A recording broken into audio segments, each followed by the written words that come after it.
and you knock on the door. It's late at night now. Thank you. Who is it? It is I, Marcus. Go away. I feel like we should speak for a moment. No response.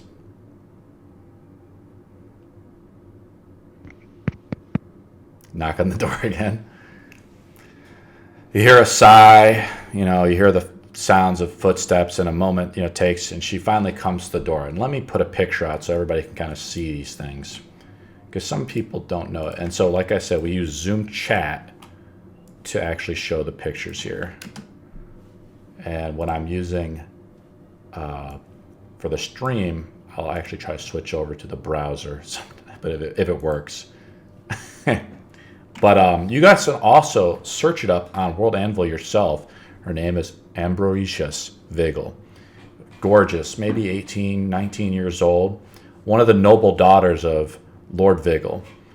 She has her nightgown on, no makeup. It's late. And she's doesn't like the fact that you're knocking on her door at night. And she says, "What?"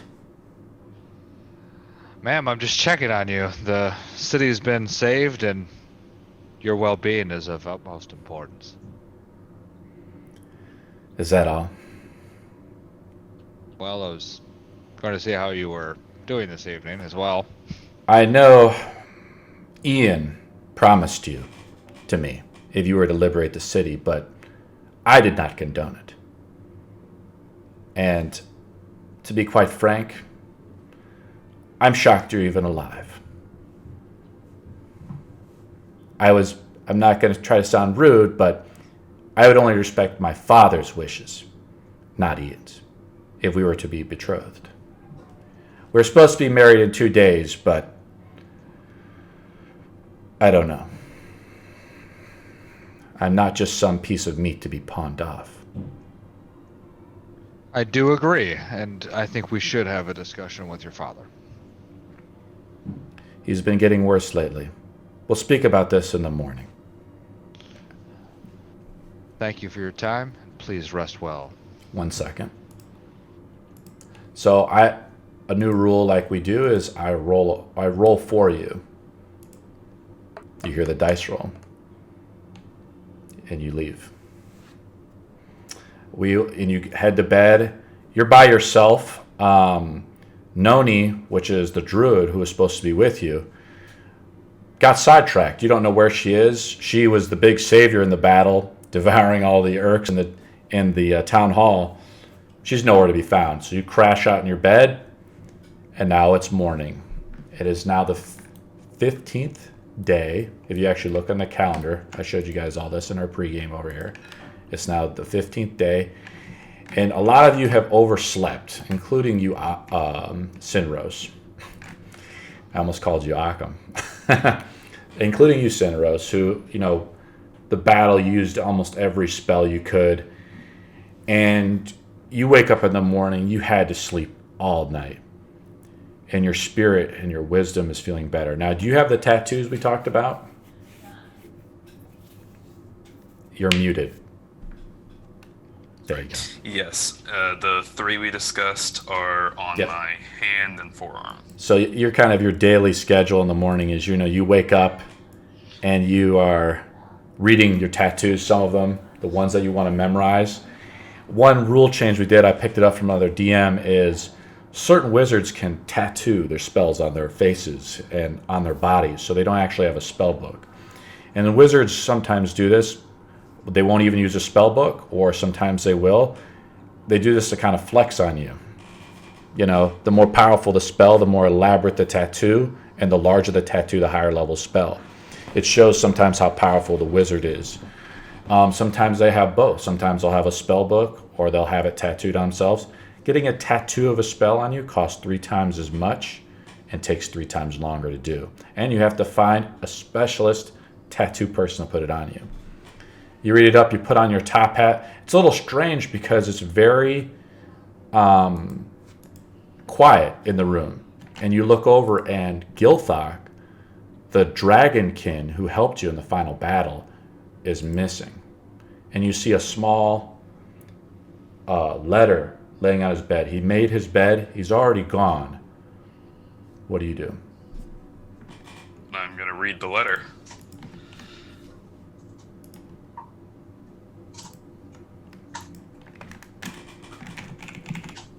So I have the letter typed out already in World Anvil, but I have to change it from private to public. So when you sometimes get as a player character, when you sometimes get a private message from me, I'll whisper to you in Zoom chat just to you, which I just did to Sidros. And this is a letter that you read. It wasn't sealed, so most letters have a seal, a wax seal that people use if they want it to be official. Gilthok, of course, didn't have that type of equipment or anything like that, but you do see his signature and you assume it's him, and he's just gone.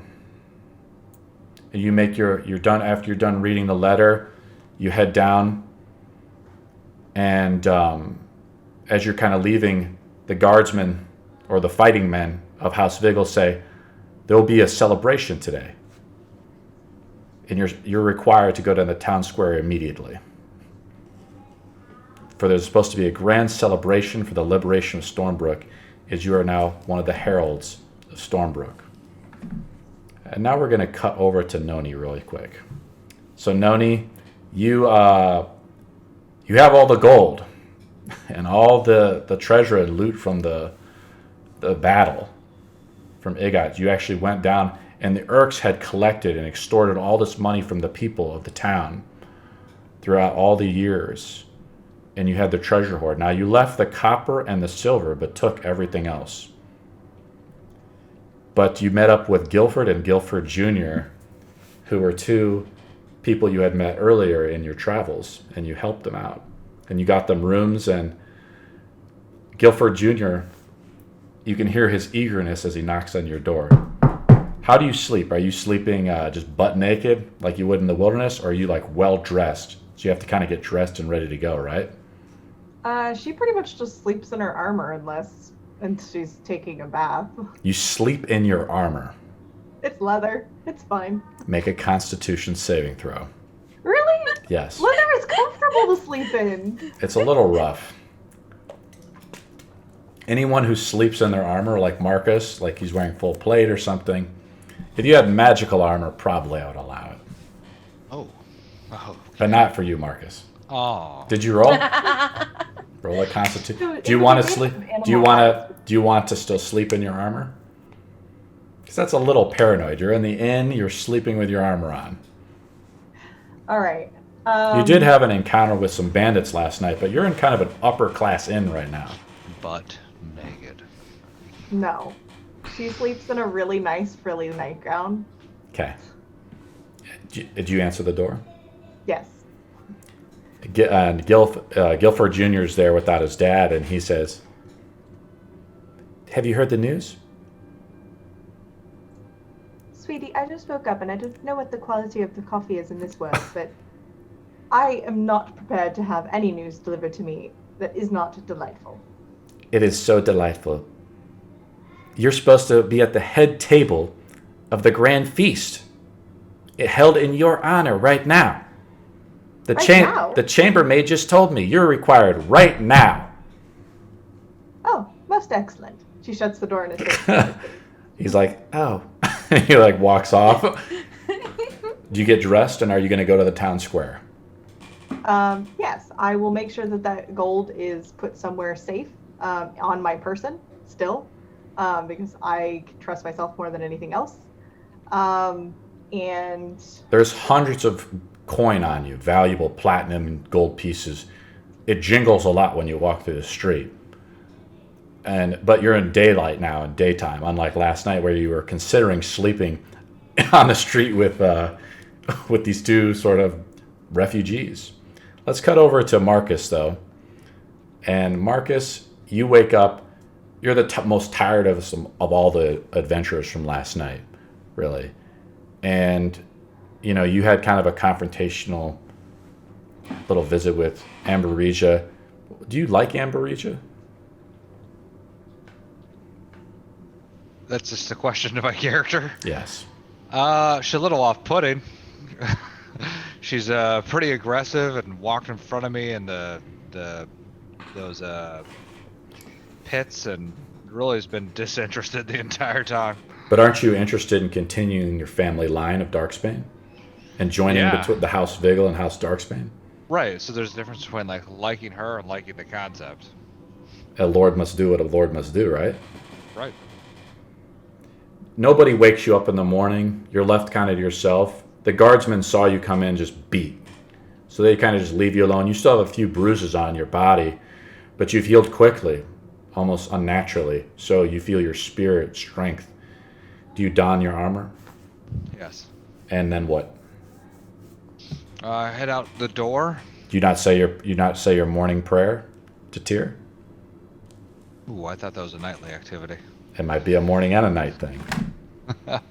And you still have the whip of Egot on you. This giant chain that you have to wrap around yourself. It's probably about 10, 15 feet in length. Now, when you wield it, the magical properties which it had, like the sparks and the red hot flames or whatever that come off of it, they don't really activate or anything like that. And you didn't really have Occam identify it or Sinros identify it last night at time. No, I have that put in my bag. My backpack. You have it just you just coil it up as best you can and put it in your bag. It barely fits. I'll allow it and I'll say it fits, but it is a ginormous chain and a unique weapon. It's still pretty bloodied. It hasn't even been cleaned because you haven't had any time to do any of that. And, Egot was not the great, he sharpened the blade a lot, but he loved seeing the blood on it.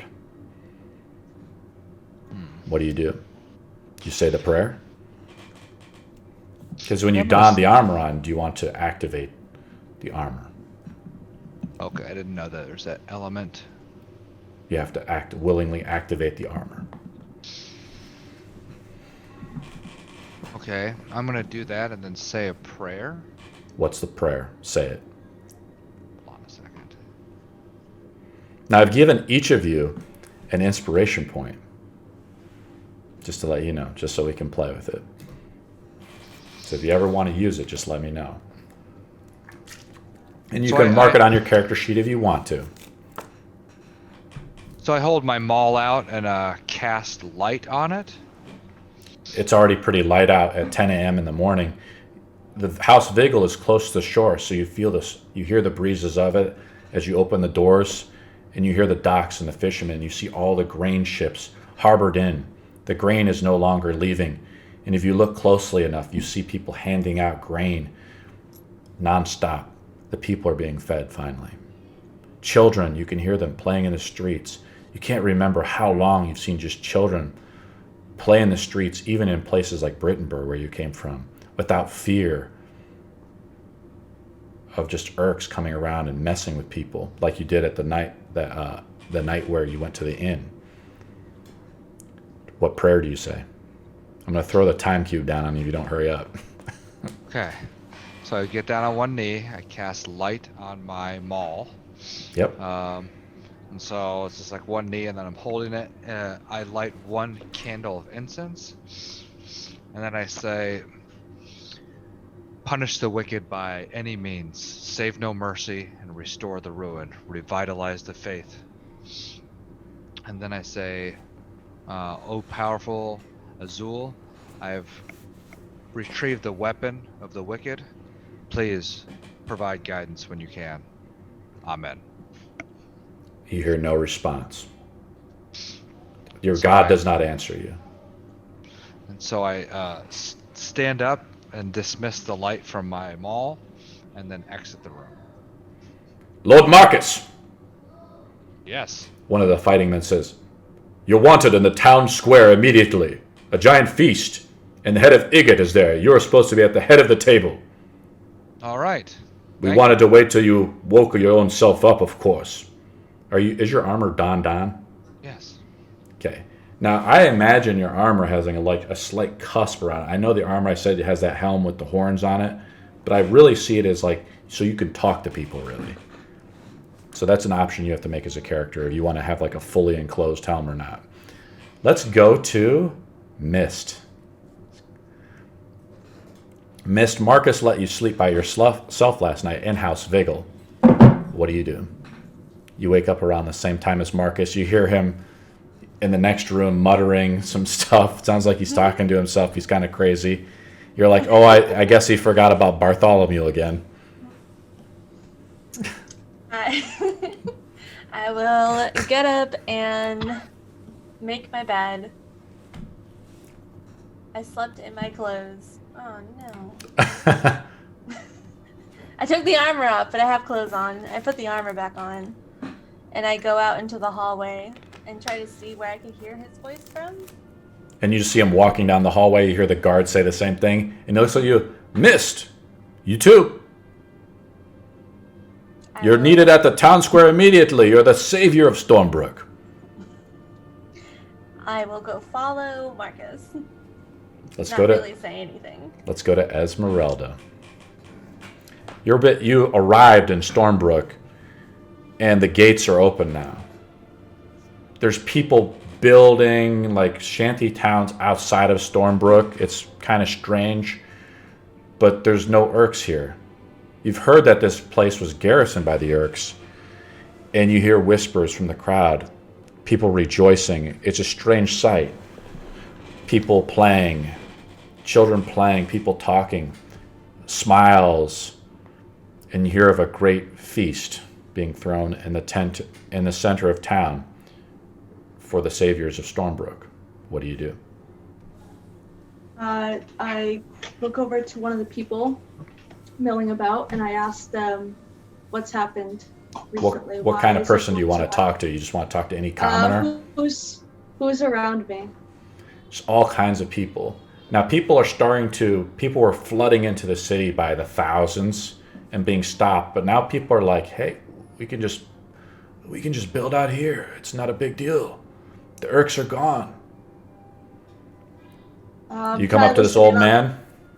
Yeah, I'll go up to can I listen into conversations? Now all these people are like of different races and creeds and genders or whatever, because the refugees and the war, so many people came together where maybe the races were separate before, but the last war kind of brought the race of mortals together.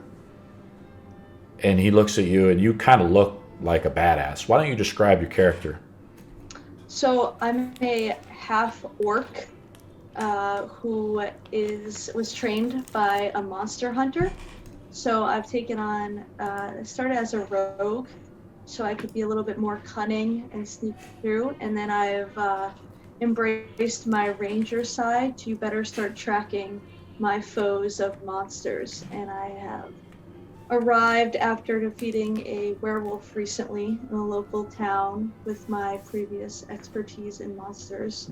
This man is like baling hay, right? Sorry to interrupt you. He's baling your hay. About yeah. 6'3", Yeah. Got a few weapons strapped to me. So. What's your color of your armor and stuff like that? And one thing I'm going to do, guys, is I think you can type in Esmeralda in there if you want to and see her character sheet, kind of in World Anvil. I don't know if I have it hidden or not, but after this game, if it's hidden, it's there. But just try to use a theater of the mind for now as you describe your characters. As well as you guys made really great models out of Hero Forge. That's another great reference if you want to look across the table and see these characters. I know that's what Sinros did. He just used his character model, which is perfectly fine. This man baling hay comes up to you. He sees you and he just takes notices of you. And he's like, well, he puts his pitchfork, down. He's like, another hero. Have you come to join this celebration? Yes, that's why I'm here. Can you point me in the direction? I seem to have lost my way. He holds out his hand. He's like, I'll show you for a coin. I seem to have misplaced. He says, I can help you if you see my family here. And he points to some women and children behind him that are like tending to some horses outside of the gate. Do you want to pay him or no? Or you want to deceive him and say you don't have any money? I'll give him.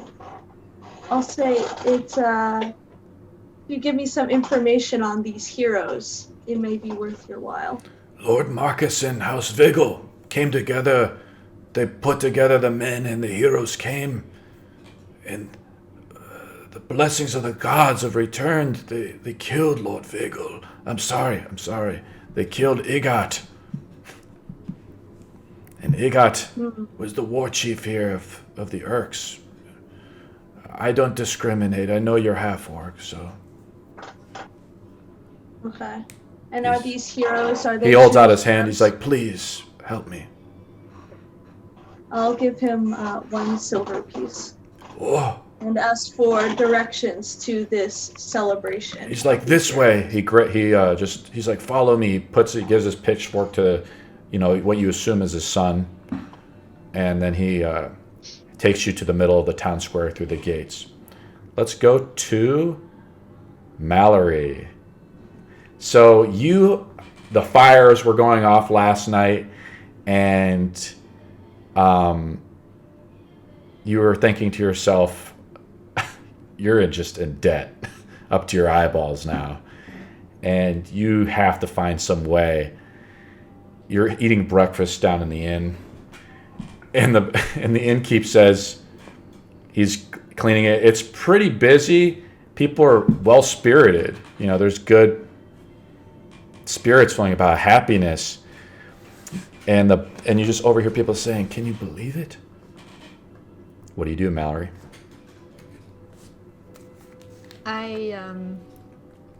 I'll just take out on the morning because I'm guessing I would have the most adrenaline in at least this week that happened. So I just sign the eat breakfast. Yeah, I wonder if I find this Marcus guy people have been talking about. Maybe I can find a job, or maybe he can have a job for me. I can maybe gotta have so much money to pay. Oh my god. The innkeep, as you're kind of your warriors are just piling up. You feel a tap on the shoulder. Yep. Hello. He's like, the meal that you bought, that you paid for last night, does not cover this morning's meal. Okay. I'm real sorry. Yeah, I'll just rummage through my pockets, see whatever I can pay for, because I think I got nothing. You have 0 coins on you now? You just you're digging through. He's like, well, just when you come back later, go do whatever work you need to do. Come back and then pay me when you can. He's like, today is a day of celebration and certain debts must be forgiven. You know what I mean? Good luck. And from what I hear, there's a great celebration in the middle of the city, town square. I heard you talking to yourself about Lord Marcus or Lord Darksbane. You should go to the center of the town square immediately. There's a great party. And there you can eat for free, I'm sure. They're handing out grain to everyone. Yeah, sorry. My instincts just eat as soon as I wake up. Thank you very much. And they hear someone else yell, barkeep, and he has to run off and help him out. Yeah. What do you do? Yeah, what is the name of the barkeep? I can write it down. You want to write down the barkeep's name? The inn's name, so I can come back and pay back. Second chance in. Second, okay. Yeah, so I finish up, and I go outside to find the town square. Perfect. Eventually, you guys all making your way to the town square slowly. Let's have a little scene with Sinros, Marcus Darksbane, and Mist. You guys are all traveling together. Noni is coming from the other side of town, so she'll meet you there in a second. Do you guys want to say anything to each other after you had this fantastical battle last night? How do you all feel? Not too bad. I think I've recovered some of my mind, and I'm ready to put on a show. This will make a great play.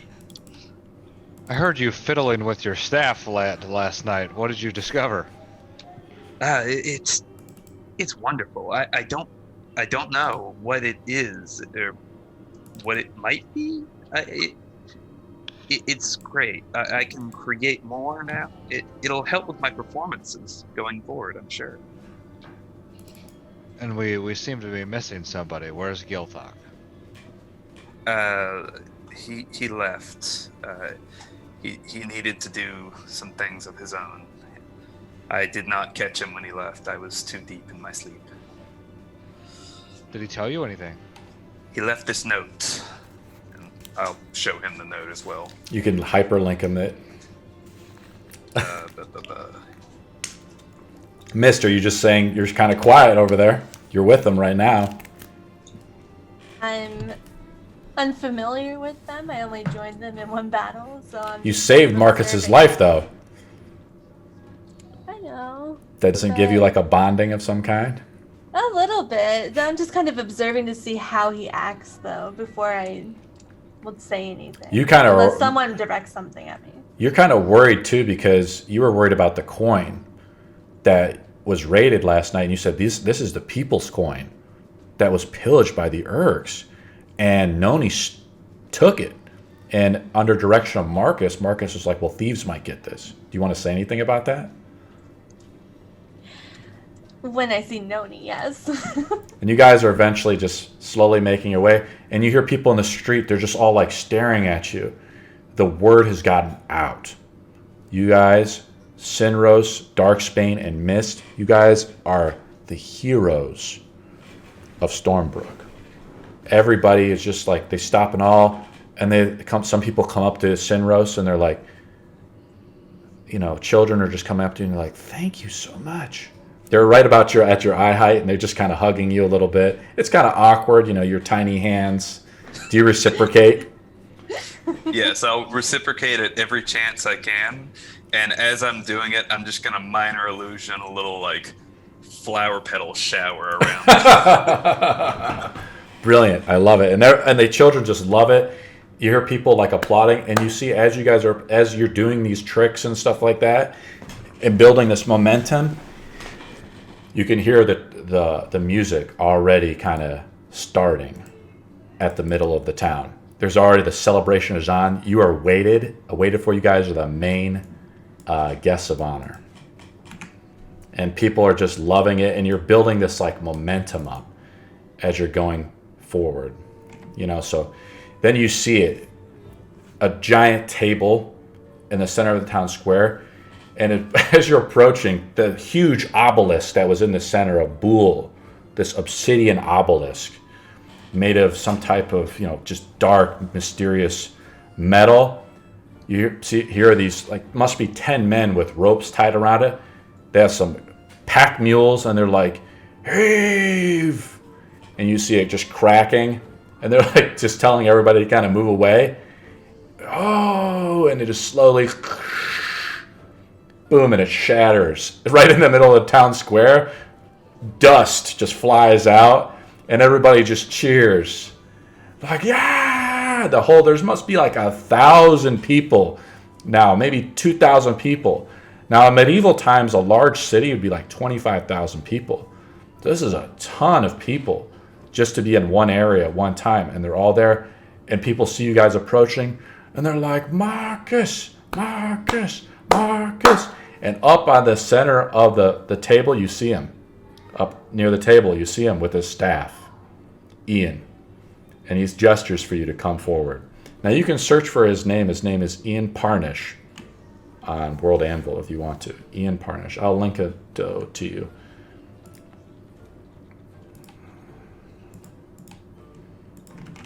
And I will link it right now to you guys.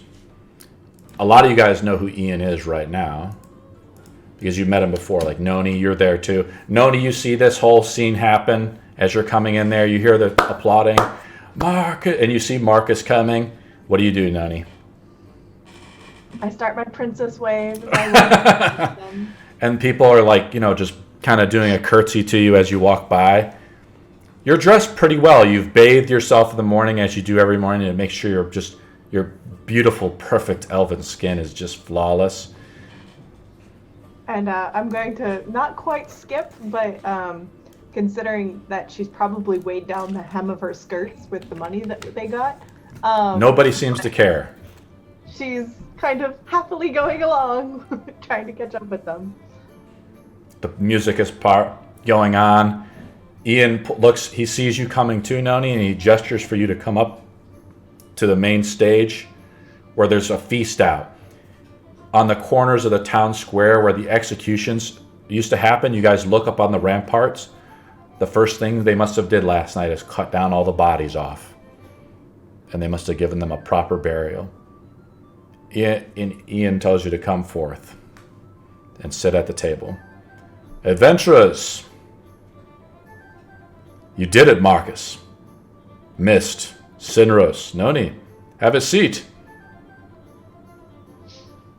This wasn't the deed of one or some, but the deeds of all great men and women here. Marcus! Marcus! Marcus! Mallory and Esmeralda, you both find yourself, by fate perhaps, bumping into each other. You guys don't look like commoners, really.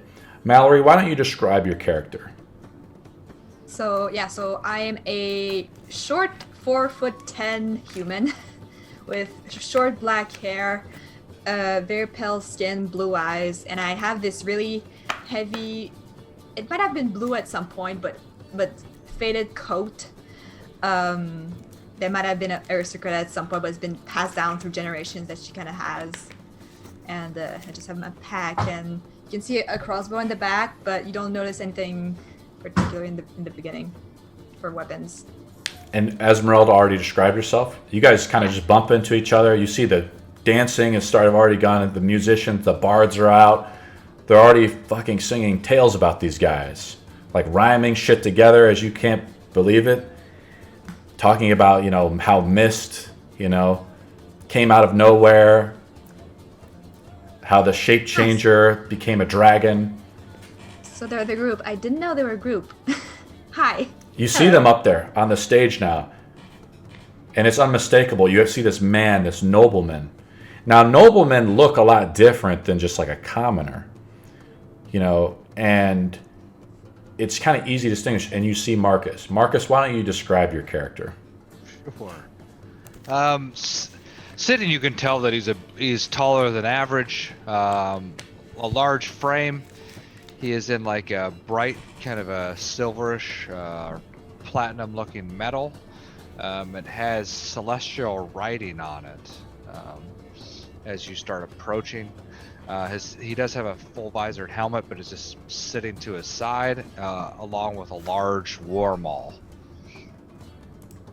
He has dark black hair and blue eyes when you start getting a closer look. His features look defined with a strong jaw and is just overall attractive. Very charming, one of those Giga Chad type guys, I guess, with the big jaw lines and but it's unmistakable. He has a very stern and serious look about him. I'm going to roll a religion check for Mallory.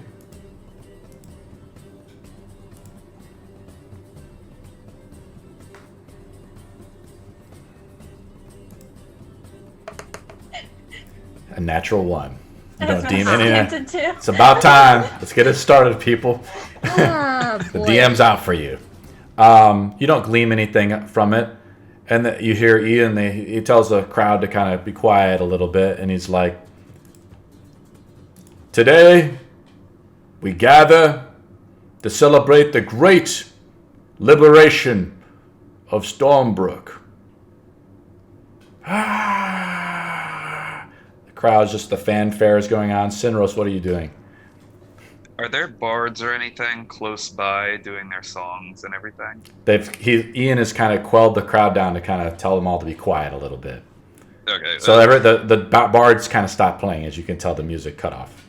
I'm just gonna say, while the bards are playing and whatnot, Sinros is gonna be over there using illusions to make almost like a sock puppet looking theater go above their heads to go along with their ballads as to what happened with the battle. And he'll just kind of stop doing that. Great, and you see Noni's character devouring, the head off of some sock puppet, and devouring it. Just you see this little blood spurting, you know, I guess. It's just like a little gobble. It's nothing super gory. Okay. It looks very. It looks more like marionettes and sock puppets than it does real things. Cute. And you know, Ian is a little frustrated with you already. You know, you've been trying to prowl around his library a lot, and he kind of looks over at you as he's giving his speech. He kind of gives you a scold, and he's like, these great heroes have done the impossible. They've saved us. And he looks over at Marcus directly. From the Urks. And he looks at Sinros. This day will always, he looks over at Mist, be remembered. Forever in the annals of men. And he looks over at Noni. Your deeds are unforgettable and undeniable. He smiles at you. He says, now is a time for feast and celebration. Release the grain. Release the corn. Release the pigs, the chickens, everything. And tomorrow, we will join House Vigil and House Darkbane forever. Yeah! The whole crowd is just going fucking berserk. It's like the Colosseum in Rome. Fights are breaking out. Dwarves are just punching each other. You know, what are you guys doing? What are you doing, Esmeralda? And the music just fires back up. I'm assuming Sinros is just fucking going right back at the sock puppet thing. Oh yeah, I'm using both minor illusions at their max capacity right here. Oh, they're maxed out. What are you doing, Esmeralda? I'm just kind of pushing humans out of my way as I... You push a halfling out of the way, and he's like, yeah! Yeah, just looking for some food maybe while I wait for my chance to go talk to Marcus. And you're just trying to make your way up to the table? Mm-hmm, yeah. You guys are you guys sit down and start eating at the table? Now, Mallory, you're right next to Esmeralda. Do you want to say anything to her? Let's see. What? The bouncing, the dancing, the jolly making, the merry making. People are just kissing left and right. Yeah, everything's distracting. There's a lot of things going on. I'm very distracted by little illusions Sunrose is doing. And I'm really intrigued, but at the same time, You see this man? Okay. As soon as you're looking at the illusion, right in front of your face, another man comes. He's like looking at you. He's trying to kiss you. What do you do? Oh, no, thank you. I just push him back. No, thank you. He's I'm like- good. He's like, No. he takes a bottle of, ale that he has. He just chugs it back. So you guys are making your way up to Marcus at the stage. Now there's like a stairway up. They must have been building this before they all woke up in the morning. Now, as you're walking forward, Marcus, you see this half-orc come up. Ian is just laying back, just relaxed with his staff. Marcus, you're at the head of the table, and right behind you, on a giant stake, must be about this big, up about 20 feet, the head of Egot has been placed up there. His tongue is out. And you guys can search for him if you really want to. He was the tyrant of Storm when he's been dead now for well over. You see flies buzzing around him, and no illusion can help get rid of the disgust of his face, unless Sinros goes at it.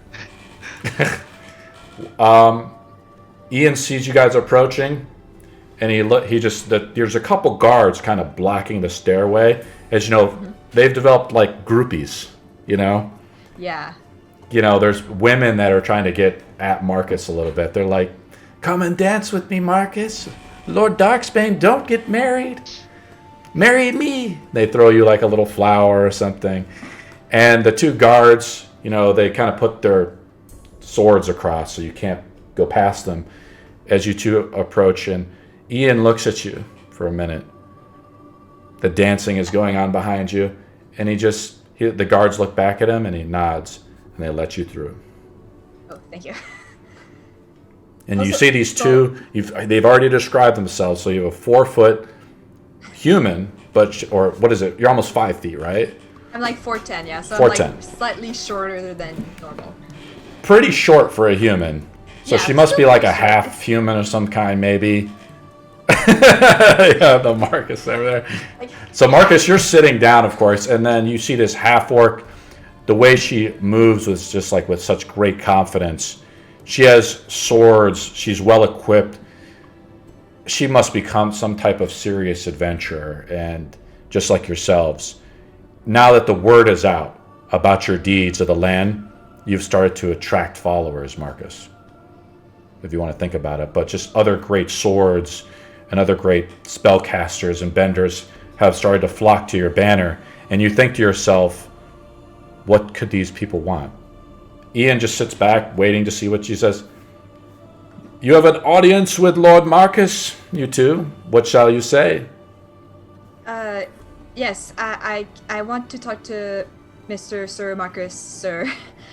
To Lord Darksbane to the common folk. Lord Darksbane, I'm so sorry. I don't know anyone in this town.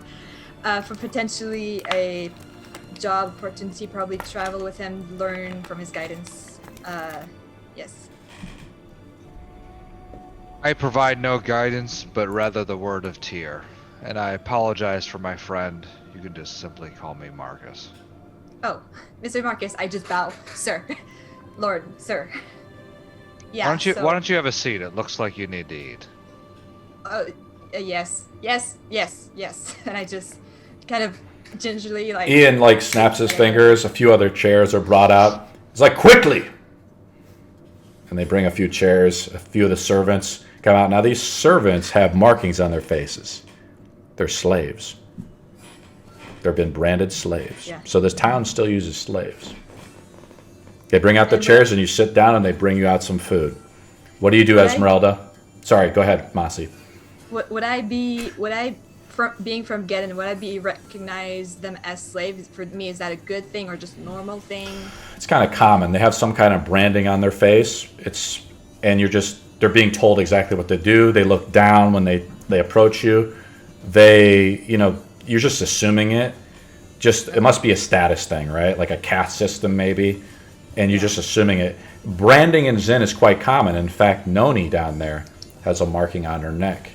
But she tries to cover it up. But the other players know about it already. So I shake my head at that interaction, and I go, so Marcus, I'm looking for some adventures, and it seems that you're the talk of the town. I'm wondering, do you actually have skill, or is it just for show? My skill is questionable at best, but my spirit will not be shaken.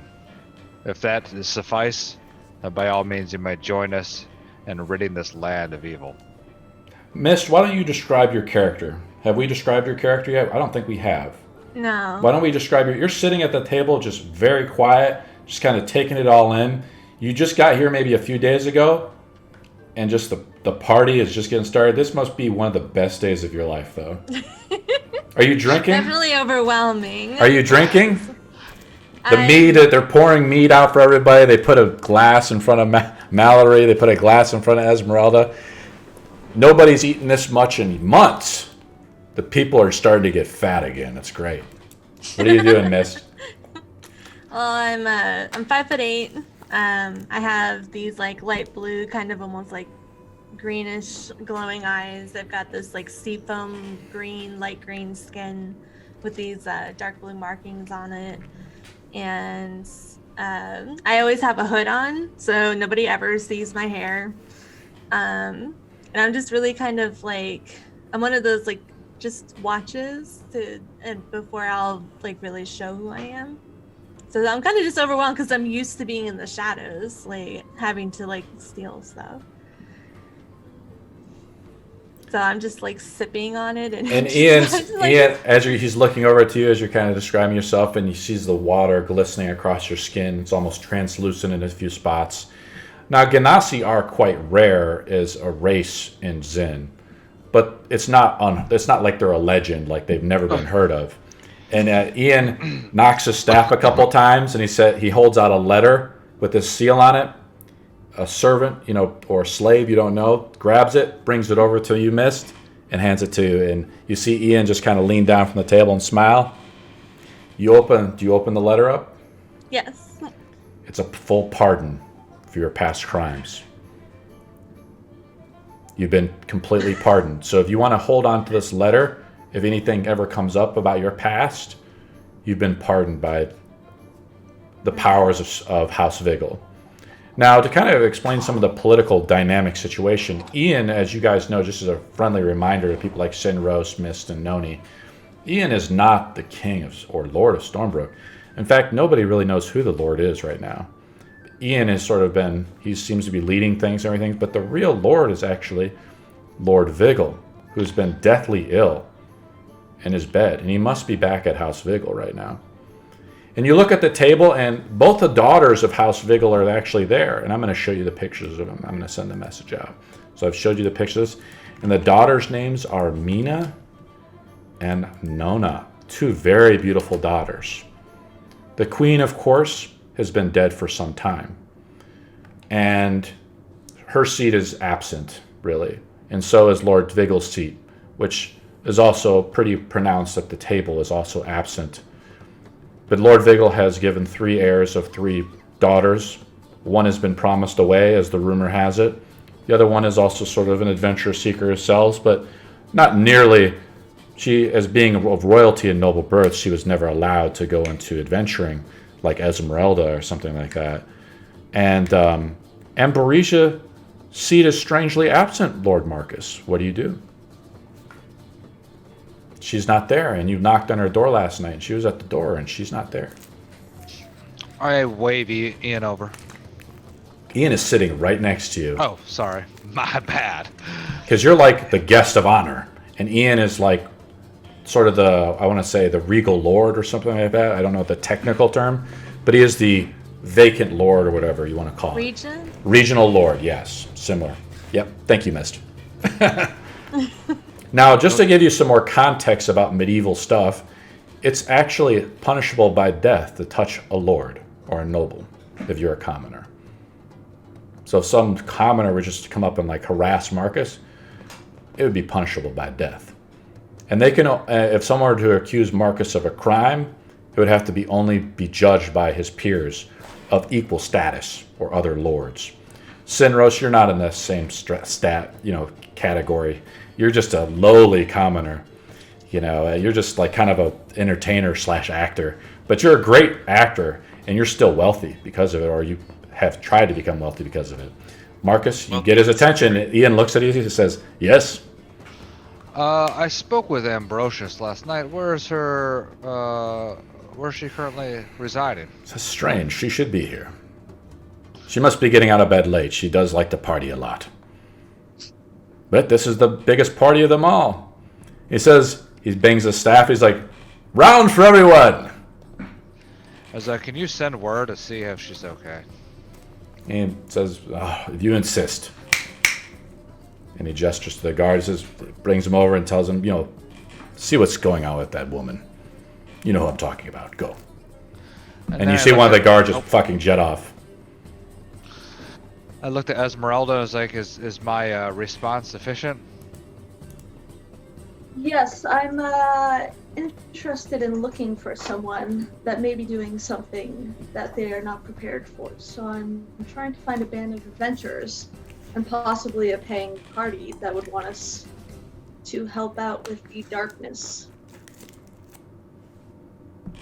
As you look at the huge pillar that's just now collapsed in the middle of town, people are like up on it dancing. This is a giant pillar, maybe 20 feet, square obelisk that comes to a point.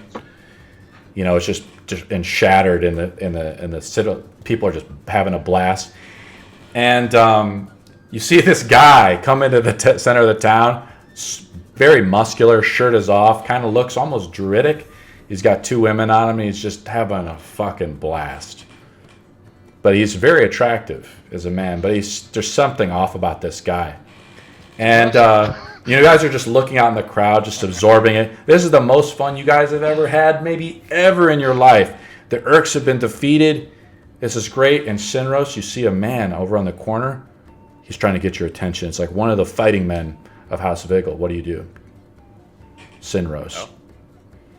I'll see. I guess I'll try and keep my thing going in the air best I can while I see what he wants to. You don't have to concentrate on your illusion. That's right. That's not. I have to remember that. Because I think you have improved illusionist, so you can just be like, I'm walking away now, and it's still there, but the range is 30 feet, so if you walk away 30 feet, it disappears. All right, I'll walk over to him to see what he wants. He's, What is it, sir? He's like, this way. He points over there, and you see him, and he points to a man that you've met before, that you were told last night that would meet you. And he points to a man named Thomas Vigil. And I just sent the link to everyone, I think.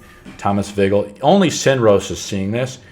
Thomas Vigil, he's sort of disguised, though, in the party.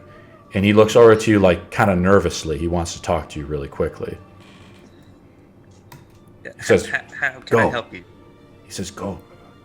Lord Vigil wants to speak with you. And he just walks off, this fighting man. Do you go over to Thomas? I go over to Thomas. Thomas kneels down. He's like, my time is short.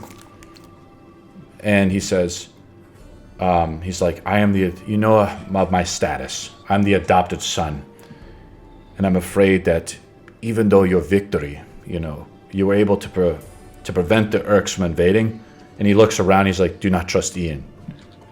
And he looks back as you see him glance back, through the party and the crowd.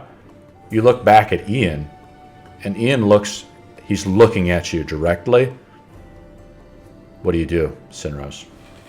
He notices you talking to Thomas Vigil. Does he know? Do I? Because you've been hanging. Thomas Vigil. So here, yes. Well, you assume they know each other, but Thomas Vigil has been sort of the Lord in hiding, really. He's the adopted son of Lord Vigil. Lord Vigil has never had any male heirs. So people do not see Thomas Vigil as a true heir to the throne. And now that the Urks have been overthrown, people are looking for the next ruler. And Thomas Vigil warned you yesterday. He also gave you the pearl, remember? I told you that? I know, there's a lot of it. I know, there's a lot of it, okay? So he gave you the pearl down by the docks, and his personality is, he wants to have all men, be kind of free. But he's just like, I worry that you've sided with the wrong man.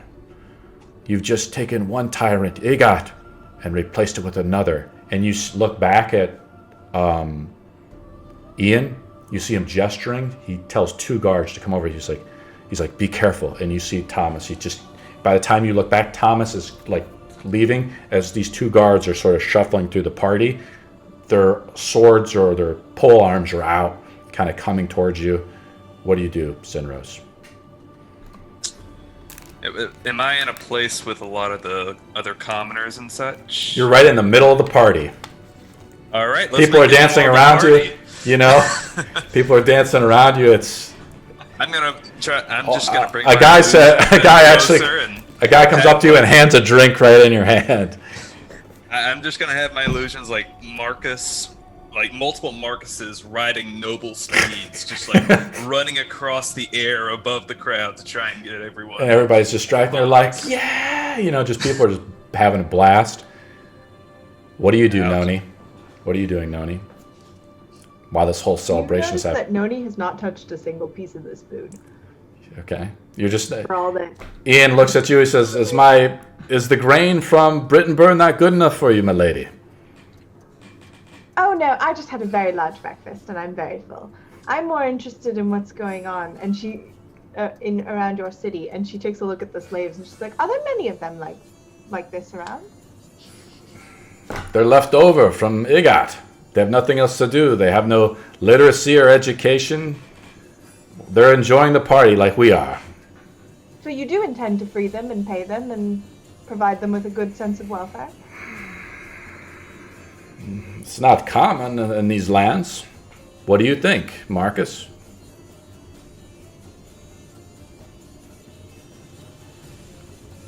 Now, slavery is not super uncommon in Zin. Itching at the brand on her neck, staring you down. Do you want to show? On her character profile sheet, she actually has the elven brand written on there. If you want to type in Noni, I think in in our World Anvil. You can actually see it. I've added it to I her will character. say your characters have never gotten a good look at it because she always wears high-necked, like shirts and. So you maybe only just see the top of it, and if you speak perfect Elven, you could see maybe it says like the letter O or something equivalent to that.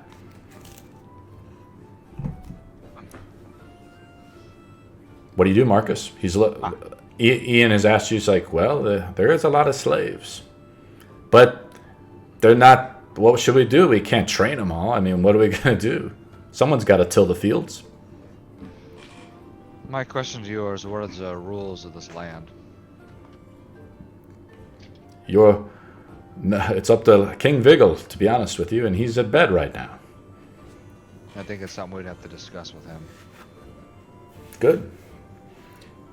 You see this up? You see this too? This muscular guy in the crowd. Just people are just like, looks like almost like taking drugs off of him. Almost like just he's putting powder in people's. He's like, it's something going on with him. He's got like magic. He's just like pulling bottles out. People are just having a fucking blast. You mentioned that guy had druidic markings on him earlier. Did Noni recognize any of those? I'll make a roll.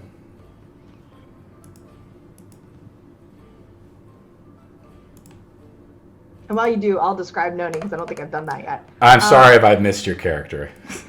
She's very tall, very thin, long red hair down to her waist. And she seems to be almost withdrawn into herself in a strange sort of way. And she seems to be looking at the world like she seems to be looking at the world through eyes that are just a little too sharp. Like everything about her is just a little too sharp. Like she's not quite pretty just because she looks like a blade. And so she kind of looks around very sharply at everything around her. There's something divine about this individual, but you can't put it on you. Something is strange about him. Women are flaunting to him. Men are happy. He's just telling people to bend back and pour shots into their mouth. You know, this is a time of just celebration, jubilation, the bouncing, the dancing, the merrymaking. And you see he just stops. He's like, and he says, everyone dance. And everybody just boom dances. And all their people steps, these 2,000 people, the earth shakes when it happens. You know, and all these people are just boom, just dancing. They're touching their hands together. And just the merrymaking, and he's just, it seems like he's enchanted the crowd in some way. You all are just enjoying there as the guests of honor and just enjoying life. The life of a great adventurer. And from that, and Marcus, you think back in this moment, and you think back to the battle, and we forgot. Your sister has now arrived to the party.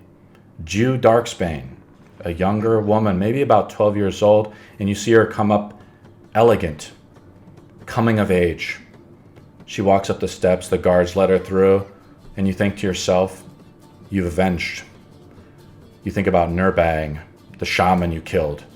You finally avenged your sister. You were able to get her back, and you avenged your brother. You've righted a great wrong. You've straightened what God has made crooked. Your armor shimmers off the sunlight as the day passes by. The celestial inscriptions on your armor do it. Your armor. You feel the spirit of you. You've done something great that hasn't been done since the Age of Heroes, before the last war. And your sister looks beautiful, but in a brotherly way. Right? So she comes up and she says, brother. She nods at you. She's very humble. Now she has scars on her arms and stuff because she was being used by Nurbang for blood magic. Her bandages still there. If you guys have been being fresh from it, you guys conserved all your spells. And she just pulls up a table and she's just eating now. No, I stand up and I was like, please sit here. next to you or on your particular chair? My chair. Where do you sit? I say, Jew, these are some new companions of mine, but you'll be in good health here. I want you to do well. I need to go check on our small friend Senros. Sinros is out. You see him out in the middle of the crowd just partying away. He's casting illusions. Are you drinking, Sinros? Are you having a blast? Sure. Sinrose is drinking a. You're starting to get a little woozy. Make a constitution save. Mallory, what are you Body doing? of mine. I'm trying to give everybody a little bit of love in here, so feel free to speak up. Yeah. So Mallory's now at a table with a bunch of heroes she doesn't know, and she's just wondering, did I blow my interview? Because I'm just sitting here, but I didn't get an answer, yes or no. Do you join the party? I don't know. And just like that, it feels like you're a part of the party. Esmeralda, what are you doing? I guess. Reach up, take your hand, and just be like, darling, sweetheart, come sit near me. Oh, okay. So I just scoot my chair closer. And I'll start like forking food over from my plate to hers. Oh, thank you. Yeah. I look at Mist and Noni and I ask, are you part of Marcus's group? Do you fight with him? I fought one battle with him. Ian says, the battle. Hear, hear! And rounds of drinks just come out again. Are you drinking, Mist? I'm sipping. You're what is it? You're nursing the drink a little bit? Yeah, like I'm sipping Sure. it. Because all I'm doing right now is I'm staring at Noni. You're staring at Noni. Why are you? Oh, you're staring at Noni. Okay. Yeah, she has all the gold, right? Okay, so this is actually all new things. You weren't traveling with Lord Marcus before that. No. Huh. So I guess it's a new thing for everyone, isn't it? I'm Mallory. Hi. And show my hand. Tom. I missed. Hi. I'm sorry, I'm sure you heard this a lot, but I'm so curious about your skin. I touch it. Can I? I don't want to be offensive. I'm just really curious. No, go ahead, touch it. Is it wet like water? Yes. Oh, that is so... Wow. Oh, wow. But it's not like clammy, like when you're sweaty or anything. It's kind of like when you just get out of a bath. Yeah. Well, that is so weird. I smell it. It's not. I smell like fresh spring water. Oh, wow. That is fascinating. So, Esmeralda, pleasure to meet you. And I stick out my hand to shake. Who are you holding it out to, Esmeralda? Mist. and I will shake your And hands. Her hand is rough to the touch. It's a half-orc's hand. You know, her hands are almost like workman's hands. You know, rough to the shake. And Noni and Mallory as well. I'll shake all their hands. What about Lord Darksbane? I was like walking towards Senros. He left. Oh, my bad. So Sinros, Marcus, and Sinros, you meet in the crowd. What are you doing, Sinros? What illusions are you doing? I was at this point. Well, I'll have a large illusion of Marcus striking down the final boss. I can't remember. Igot. You see Igot's chain is whipping, and Marcus, you know, his great maul smashing him, and you see the Igot fall over. Children are just loving this. People are loving this. They're throwing flowers at you. Of course, historically, that's not how it went down. Noni actually killed it, but who's to say what bard's tales will come? This is like a Disney film going up here. Sure. There's no blood.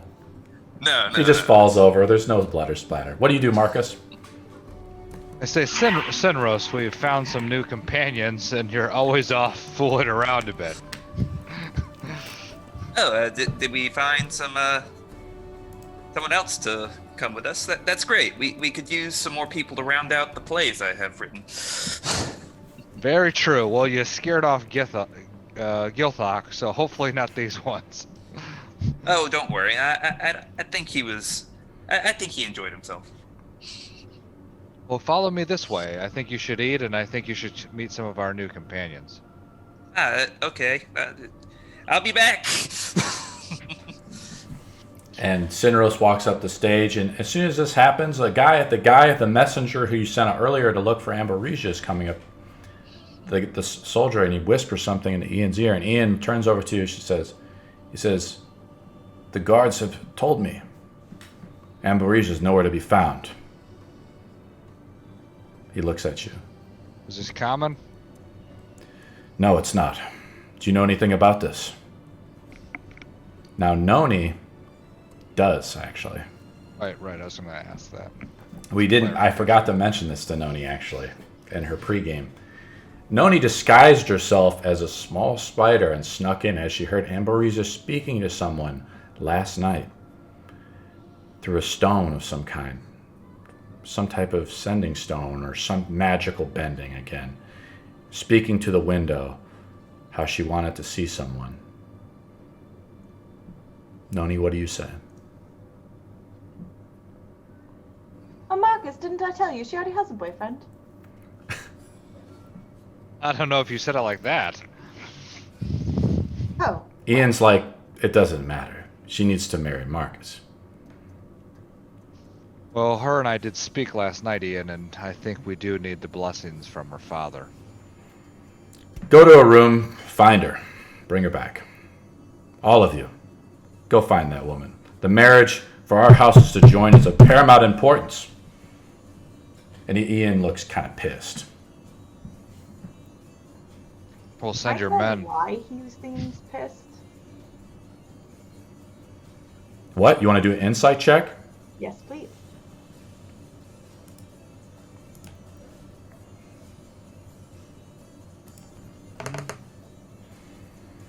He's pissed. I mean, the daughter of one of the kings has gone missing. And he wants to join the houses. He's the one who kind of agreed on joining the house of Marcus and Vigil. So what does he get out of this? Ian? Yeah. You don't know yet.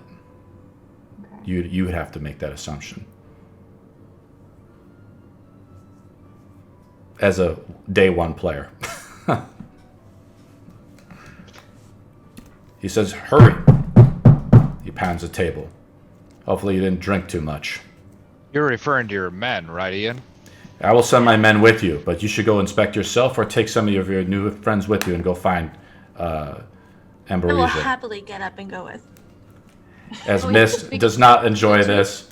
Do you want to go too, Mallory? I mean, do we go to? Are we allowed? You guys are allowed. I will grab Yes. Mallory and bring her with me. Okay, we're going. The whole crowd is like inebriated. They don't even really notice you guys anymore.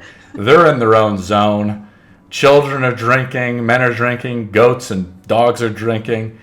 The whole town has gone crazy with Can I fun touch and a laughter. Marcus? Hand on Mallory's head and just puts it pointed to the right direction and just gives her a short little push. Oh, okay, we're going this way. Okay, it's this way. Yep, okay. Marcus, I would love to assist you in your quest. I may need some help in the future if you would be so kind to return the favor. Well, it wouldn't be the first time I had help. I could always use it, so as long as it's done in goodwill, I'm sure myself and the others, Sinros, would be glad to. Do you guys all go to House Vigil? You guys all leave together? Do you take your sister with you? No, I keep her here with all the folks. And as you're leaving Sinros, you see Rourke come up to you, stops kind of your little party train here. Rourke is the gypsy guy that was with you from before. Yes. The Visanti. Remember him? Now, you and him go way back. He was your leader, and he comes up to you, he's like, friend, I couldn't believe it. I was in the jail, surrounded by wargs. But it happened, and they all fucking left. It's great that you made it out. Now, This- Esmeralda, you want to say something? Now, this guy, you notice him, he's a Visante, but Do you... I recognize him as someone I know or no? Let's make a roll. Let's make an insight check.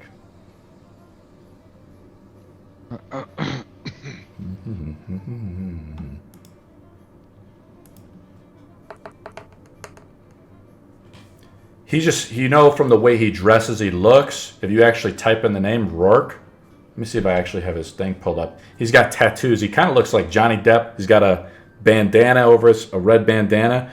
The Visante like to wear red a lot. They're outsiders. Now, the rest of his crew, you don't see him with you. The rest of the Wondrous Acts of Yapura, and he comes up to you and he gives you like a hug, Sinros, and he says, well, you're no longer an entertainer anymore. You're an adventurer, aren't you? You never stop entertaining, no matter what you do. I say as I do more little illusions to pump up the crowd before I leave. And he's down shaking. He's like, what you've done here is amazing. It's greater than anything we've ever done. I'm glad I could have been of help. He's like, you don't want to come back? I take it to the Wondrous Acts? You've outgrown us, haven't you? I'm not sure I could go back. I think I'm needed elsewhere. There's more people to entertain. There's more plays to tell, more stories to discover, more magic to learn. He says, I love you, brother. And he hugs you, and he says, by the way, here's your cut. He hands you 10 gold pieces from completing the trade. So he's like, please, though, remember your friends. Keep them close. And I will see you someday. Hopefully our paths will cross again. I will travel east if you ever need me. I'll give him a tip of my hat and Your top hat, yeah. Yeah, I love it. Your little top hat, I love it. Okay, so you end up going. You guys are all headed off to House Figel. You head west. The streets are just partying. You see people it's like the Salvation Army almost. Like people are just handing out grain, like to all these starving people. The streets are getting less crowded though. It's amazing. They were just crowded with thousands of people from the night before. The fires that happened last night just controlled all the plans of Marcus and his adventuring band. And you guys head off to House Vigil. Let's change the music. And you make your way up to Ambrosia's room. I'm taking it as you guys are all walking in there. Now there's 1, 2, 3, 4, 5, 6 of you now. And the Vigil's men, they respect you. By the way, Cineros, Marcus Darkbane, Mist, and Noni should all have on their character sheet heralds or liberators of Stormbrook. Everyone knows who you are, and that your name has begun to spread throughout the land as your renown has grown, whether it be friend or foe. People know who you are, for you have slayed Igot, the great war chief of Stormbrook, and his garrison. And you hope, and you think in the back of your mind as you're walking, you see everybody's having just a paradise time. You're wondering to yourself, as the darkness giveth, the darkness taketh away. And how long will this celebration last? As some of you, if you do have those pessimistic thoughts to yourself. You make your way up to Ambrosia's room. The door is locked. What do you guys do? This again. You knock? I knock. There is no answer. Maybe she's not home. I knock again and say, I forgot to add this to Noni's character sheet with the immovable rod. You can actually cast knock once per day with the immovable rod. You can make up your own command word. The previous command word was bubble fur to actually activate the immovable rod, which was the pixie you grew up with in the Great Wood Vale. You remember I sent you the picture of her, but that was the command word. So you can unlock the door if you want to using the immovable rod, but it sends off a blast. I guess it sends off a loud blast of 300 feet, so everybody in the fucking neighborhood will hear it. Anybody else want to give it a go? I mean, I can do it, but it'll be very loud and very disruptive. Is there describe this like place we're at, the house we're at? Is there, sure, it's like a mansion. Windows. Right now, you've gone up to the second floor where the royalty stay. Now you've passed by the king. The king's room is at the very end of the hall.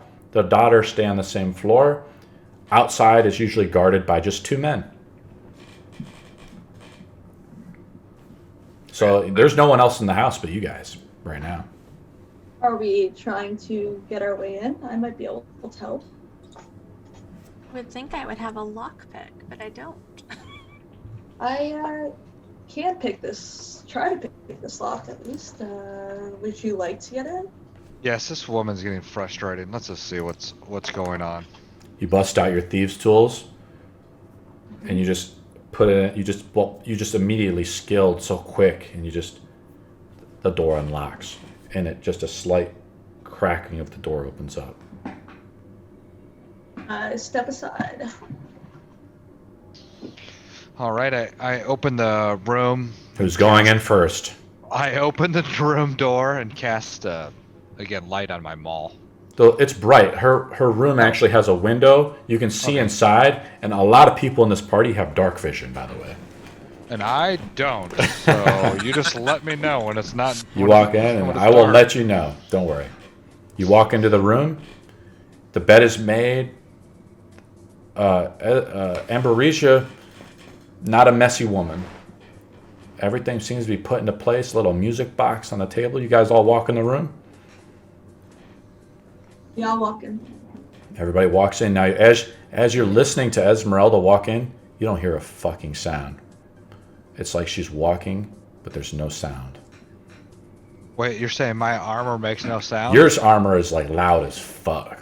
Okay. As all the plates like chang together as you're walking. Sorry, go ahead, No, Mallory. 6'3" half orc doesn't make a sound.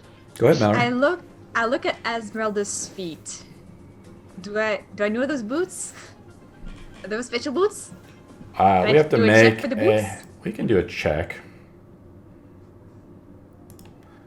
Now, typically, as we start playing the game a little more, you're gonna have to have proficiency and stuff like this. You don't know anything about the boots. You're looking at something. Something's going on though. She's just so quiet. She must be like some assassin or something. The way she's dressed too is pure black, and she's rough. I mean, like, you've heard of them. She must be a monster hunter or something like that, like a witcher or something, right? Like, you've heard of them. Now, she's an adventurer, and they usually work alone sometimes or with people, but they don't fuck around, and they work for money. Go ahead. It's like, Noni, what did you say again about this? He was talking with someone late at night, saying he wanted to meet them. By the gods of Tyr, what's happening here? You don't see any journals. I mean, you guys aren't searching her room, but you just look around. There's no force of struggle. The window is closed. It's latched from the inside. There's a music box. You guys aren't searching. You haven't actively told me you're searching anywhere. I'd like to investigate the music box, just since it's the only thing of note in the room. You open it up. A little ballerina, starts playing. Ding, ding, ding, ding, ding, ding. That's normal, by the way. Oh, you wouldn't know that. Sorry. I'd make a little note in my journal as to a possible illusion of a ballerina with the specific music or something like that. Awesome. Great. What are you guys doing? Mist, what are you doing? I'm debating casting detect magic to see if any magic was used in the room recently. Well, tell me if you do it. Now, if it's a ritual spell, it takes 10 minutes to cast. You guys are in here. There's nobody. Everybody out in the streets, you can hear it. The party is still going, raging on. People just aren't giving a fuck anymore. Their bellies are getting full. It's like high noon. The whole town is fucking raging drunk. Fights are beginning to break out. You hear it's just chaos and pandemonium. Imagine a major football game or a major sports game type event, and the home team just won. That's exactly what it's like. Philadelphia. Chicago. Yeah, exactly. Philadelphia, something like that. Did someone say they were going to do an investigation check? Because I'm looking for maybe signs of struggle or something. Now, how it works, I posted in the rules, basically a passive roll, but Mist is very good at perceiving things. She has advantage on all perception rolls. So I'm And I gonna. have 18 passive perception. Oh my gosh. You don't have 18 passive. Oh yeah, let me take a look. Yeah, I you do. I'm looking at it. So if you spend, I think it is the way we do it is if per character. How it works is, if Mist has advantage on a passive roll, she gets +5, just by that alone. On top of her passive roll, if you decide to just stay in an area, casually looking around. But we can also use insight or investigation too. Now, investigation we say is searching. Perception I say is like you're looking around. So we kind of combine all the rolls. Who has the highest investigation roll? I think it's Sinros. Probably me. I have 16 passive. And so when you're helping someone, if you have another person helping you who has proficiency in intelligence, a part of their tree, they get to help you with that roll, adding another 5 to the passive roll. Does anybody else have intelligence, a part of their proficiency? It's under the saving throws type stuff. Now, can I role play a moment? To Sure, add go ahead. Guidance. To Sinros? Yes. Say it, do it. So I say, Senros, and I touch you, and I was like, please have Tyr help you in this moment of urgency, and I cast guidance on him. I'll try. Your little gnomish fingers are like going around, searching the floorboards and things like that. You guys check under the pillow. Six of you guys just rummaging through some 19-year-old girl's room. How interesting could it really be? And then suddenly you feel it, Sinros. A little board is loose in the floorboards.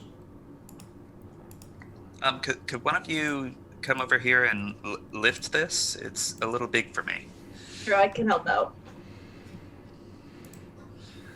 I'll point them to the floorboards, and it seems a little loose. Could there be something up underneath? And you pull it out, and it seems to be like a collection of, one of these secret stashes where, the girl keeps her boyfriend's letters or whatever, right? Diary or something like that. She kind of hid it away from her father. A little rebellious, of a woman. Boyfriend. But you do find one letter in there. The seal is broken on it. And it does catch your eye. It being a very clever, gnome detective. Your little eyes, something catches you off guard. It's kind of on top of the pile of everything. Do you read it? Yes. So you have to open it up and read it. What are you fiddling with, Sinros? Make a will save. Oh, great. But a wisdom saving throw? Yeah, a wisdom saving throw. You Is hear this magic? This is magic. Okay. So, I didn't know who would open it, by the way. oh, wait, did that? Yeah, so you roll 2 of them. So yeah, you Okay, roll. so that adds 4. Yeah, so it was yeah. 21 at most. I look at the natural roll, which is 19. You save it. You open it up. You hear like the dark tongue come out of it or something like Shia Sura. Who speaks Abyssal? Marcus, you do, and I'll whisper what it says. And then you guys can share it. So I try to keep this, you know the language, etc., right? 5 languages, and Abyssal is not one of them. Dude, I know 2 It is what it languages. is. After Syndros opens it, no one else should open this. You pass it. You pass it your gnomish, like, inherent magic of your body, maybe, from the people of gnomish, and I'm going to send you the letter. I just assumed that I would feel something is wrong with it if I'm having to pass a wisdom save. I need to actually turn this to public now.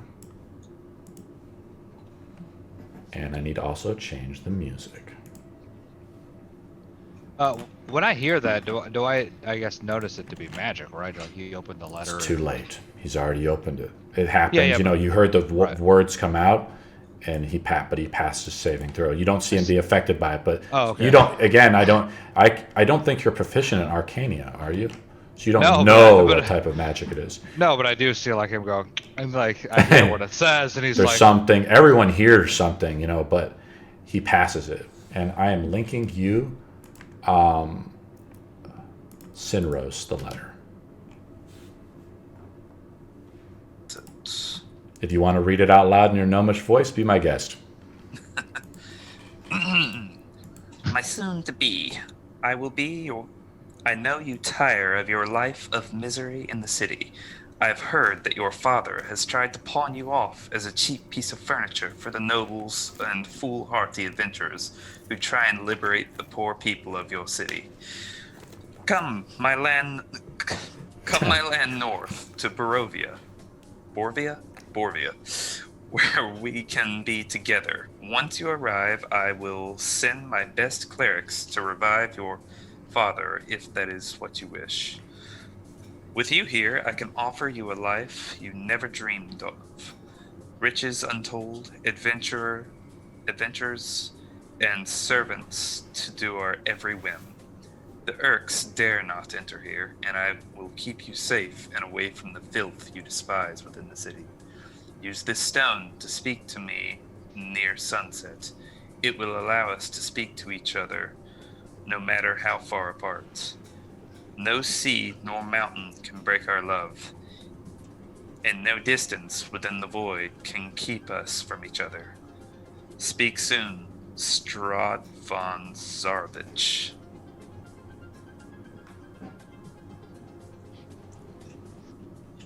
It appears she may have already had some relations, Marcus. I'm sorry to inform you of this. She was always a bit salted to begin with, but when you opened that letter, it said, "You will be mine." Oh, is that what that was? Although And, did you just say you're headed to, or she's headed to Barovia? Barovia. Barovia?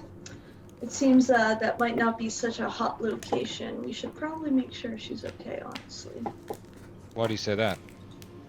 I'm looking for an old friend of mine who may be hunting some monsters in that area. Apparently it's not all what it seems. You think that she's being tricked? I can't say for certain, but I do know that there may be definitely something greater than any of us could imagine in there.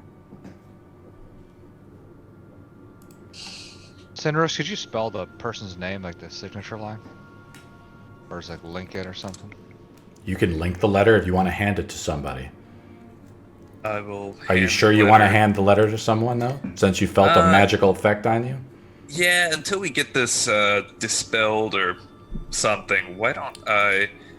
Can I copy the letter into a note in my book and then just kind of rip it out and give it to him? Very smart, Sinros. I'd give you an inspiration point for thinking things. So you copy the letter over. You seal the Strahd's letter back up. And you can show them the wax seal if you want to by linking them the letter now in chat.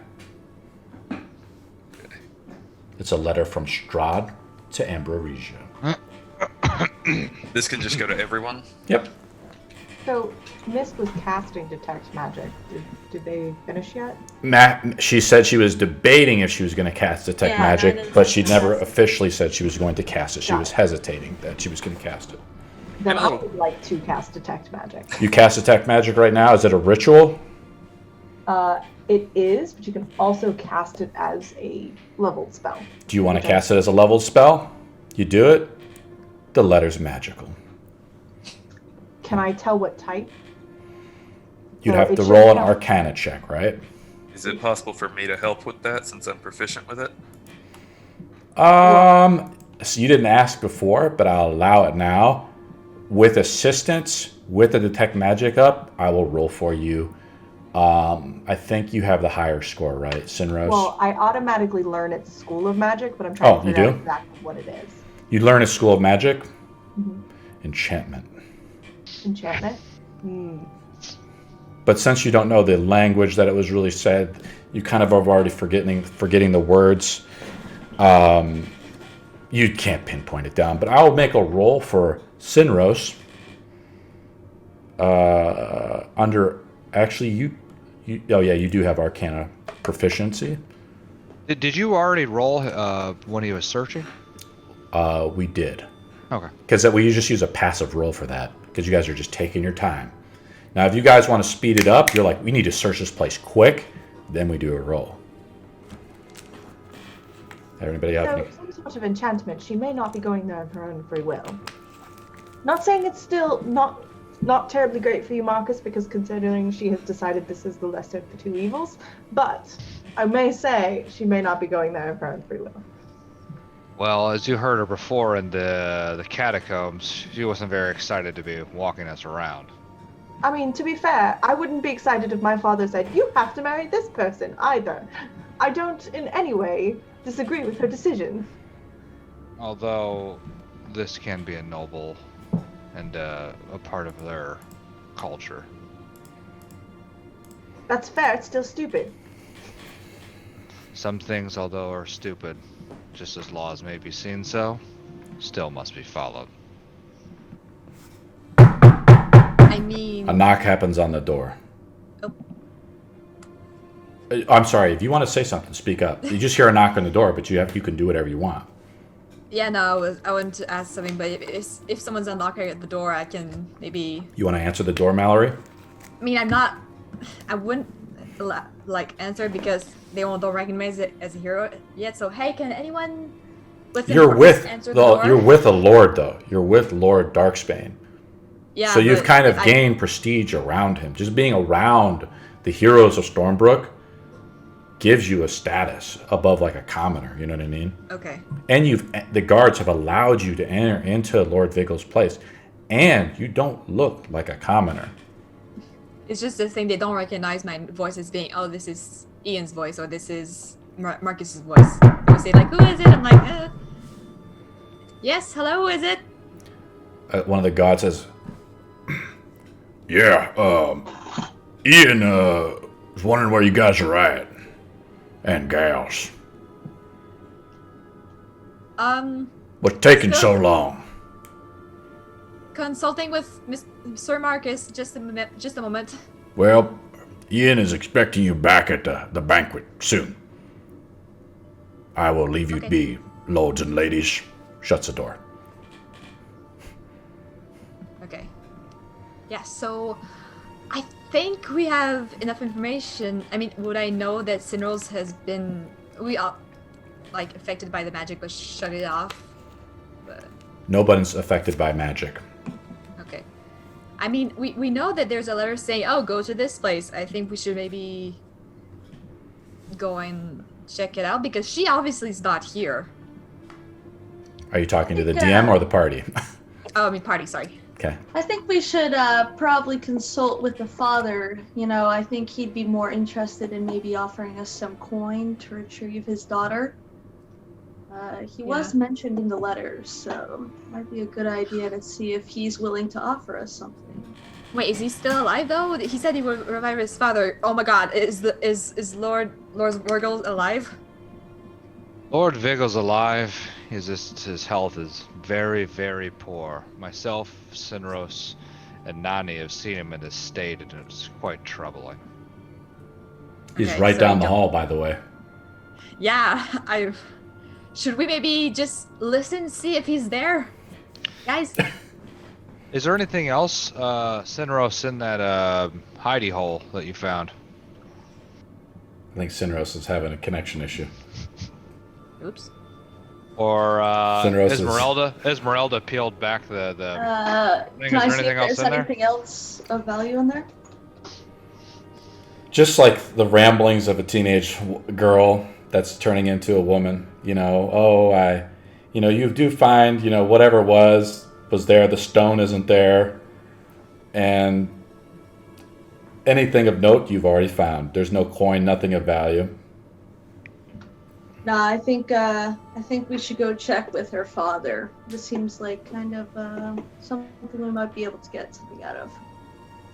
I agree. Noni is going to really quickly just shift into a wolf, just a regular wolf, not a dire wolf. Ah! One big whiff of this room, so she can recognize the girl's scent. You want to pick up the Amberisia's scent? You do. You smell like the bed sheets. You smell the pillow. Mark it that you've shapeshifted now. And then you can't speak in your wolf form, but you're there. And people know you've heard it. Esmeralda, you've heard of this wild magic before. And you've seen it before. You've heard Van Richten has talked to you before about it, and you've heard of the Azrai transforming into the wild spirits of the Great Wood. This must be one of them. Even though she doesn't have full elven ears, she must be a half elf or something, but still she has some commonality to it. Her skin is too clean. Even though she's of the woods, she still has the traditions of a high elf of some kind, or an elf creature. Okay, you transform into a wolf. You have the scent of Ambrosia all over you. You know it by heart. You can write it on your character sheet if you don't want to forget. I'm gonna also take a whiff of the letter while I'm here. The letter is much more difficult to.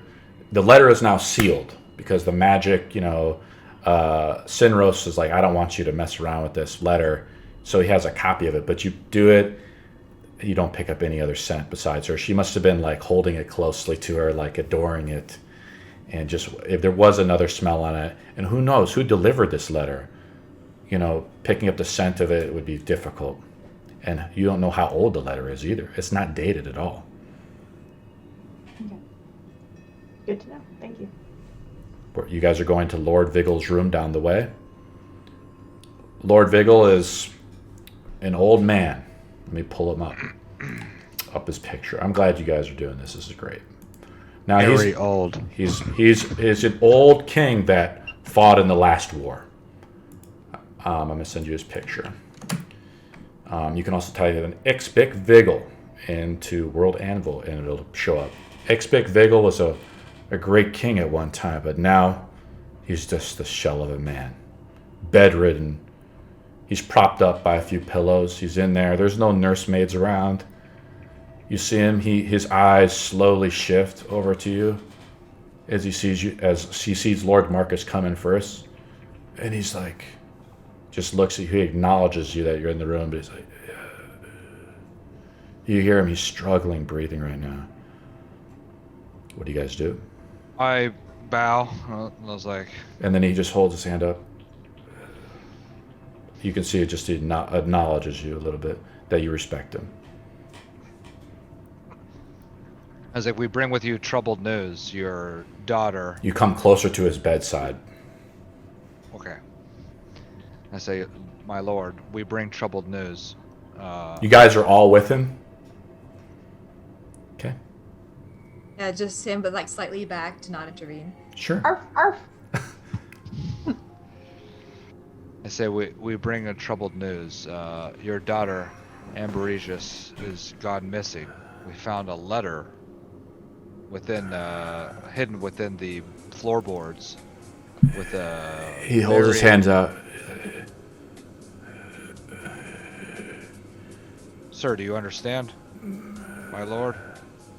He has a beard. You can barely see him. His scar across his eye he got during the battles of Stormbrook, the final battles before the Urks took over. He's holding his hand out a little bit. What do you do? You're talking about... Hold on a second here. I was like, my lord, have you had any troubles with the lands of Barovia?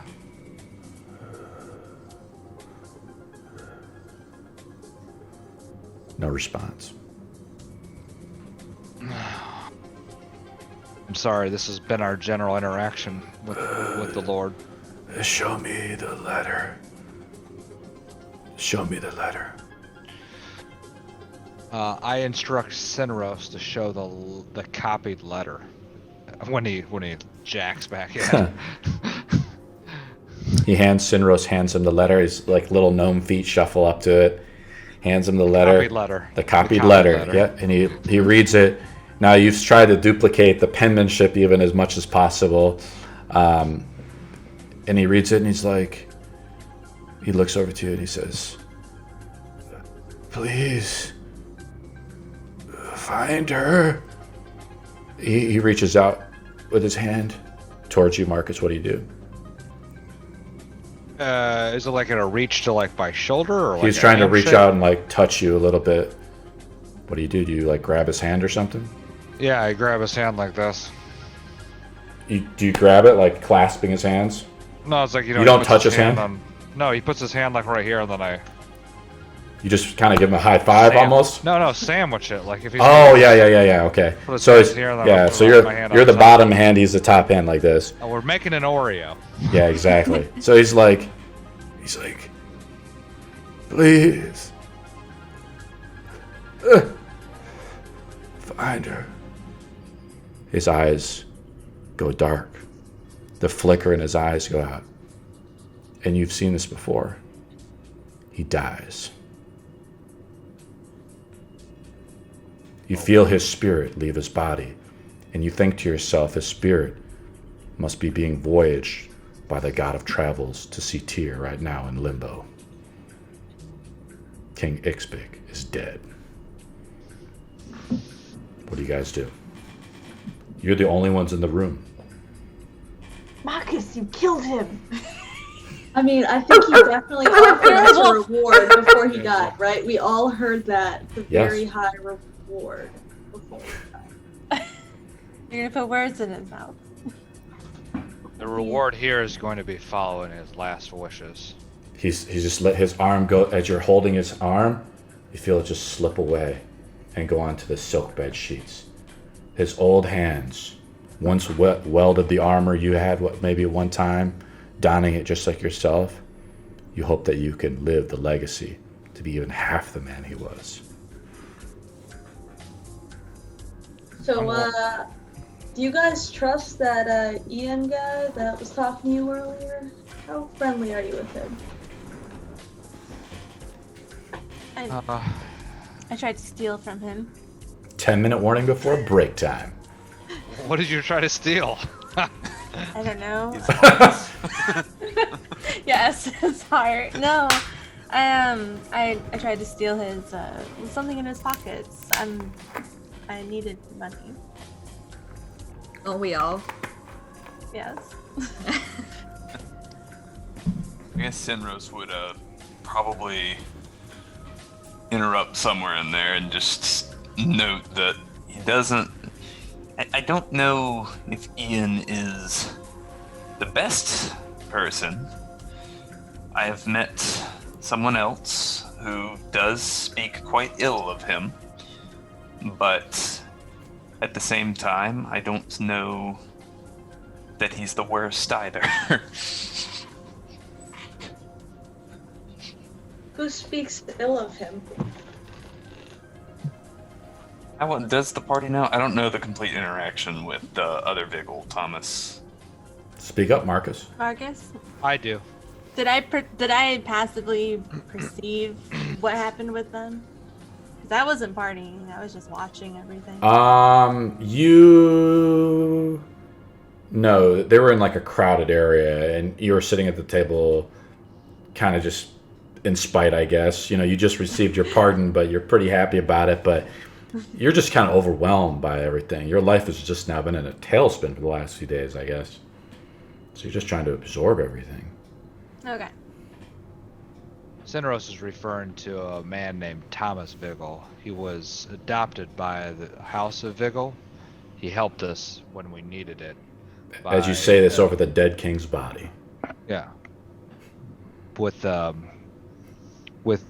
men needed to execute some of the plan and some items to help us with completing the task. So yes, I'd say he's trusted. Although in the same, Ian's also provided us some materials of use. I'm sorry, I can't handle it, and I'll put the blanket up over his face and walk to the back of the room. His dead eyes. His eyes are still open. I know. I pulled it back and I was like, I'm gonna shut his eyes. And I'm gonna light another candle of incense, and I'm gonna say a prayer for his passing. Do you want to say a prayer, or do you want to say the last rites?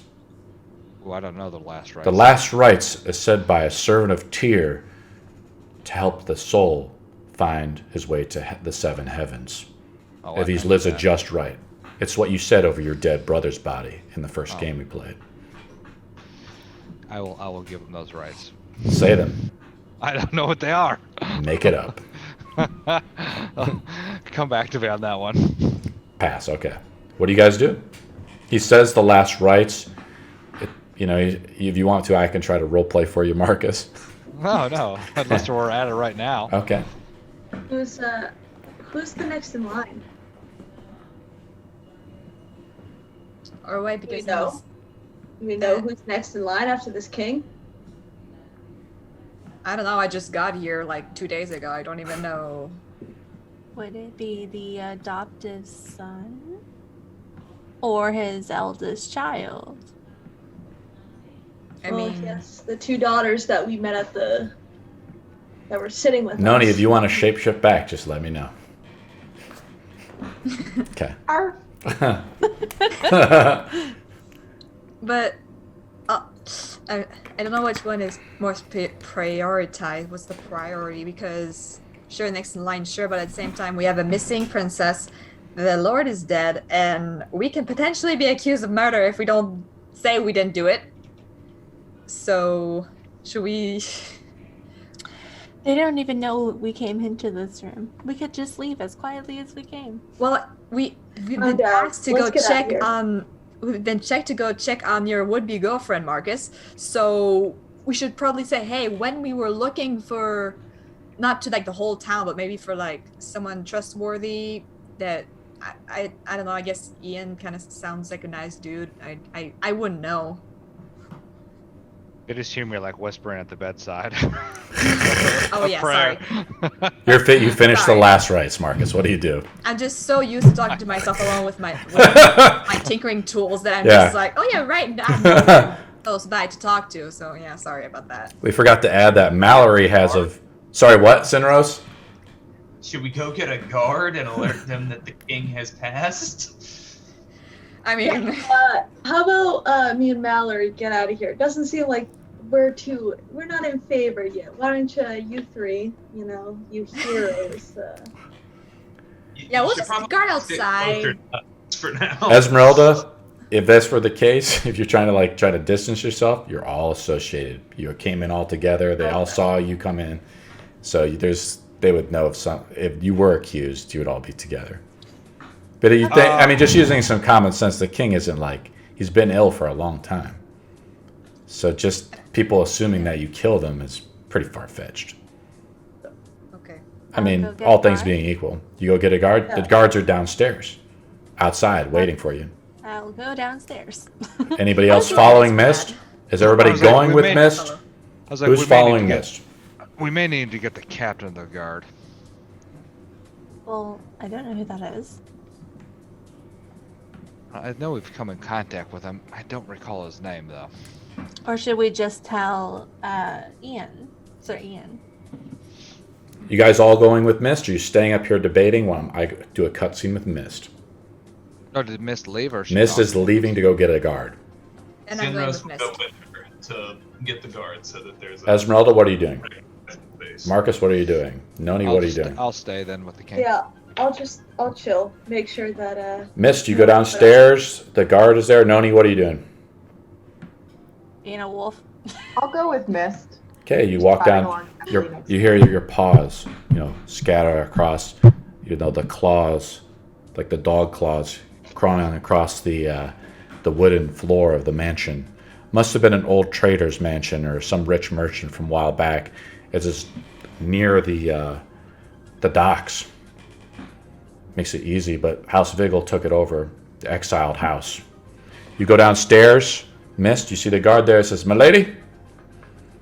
I've come to inform you that the king has passed, and we need Sir Ian. Lord, King Ixpic has passed.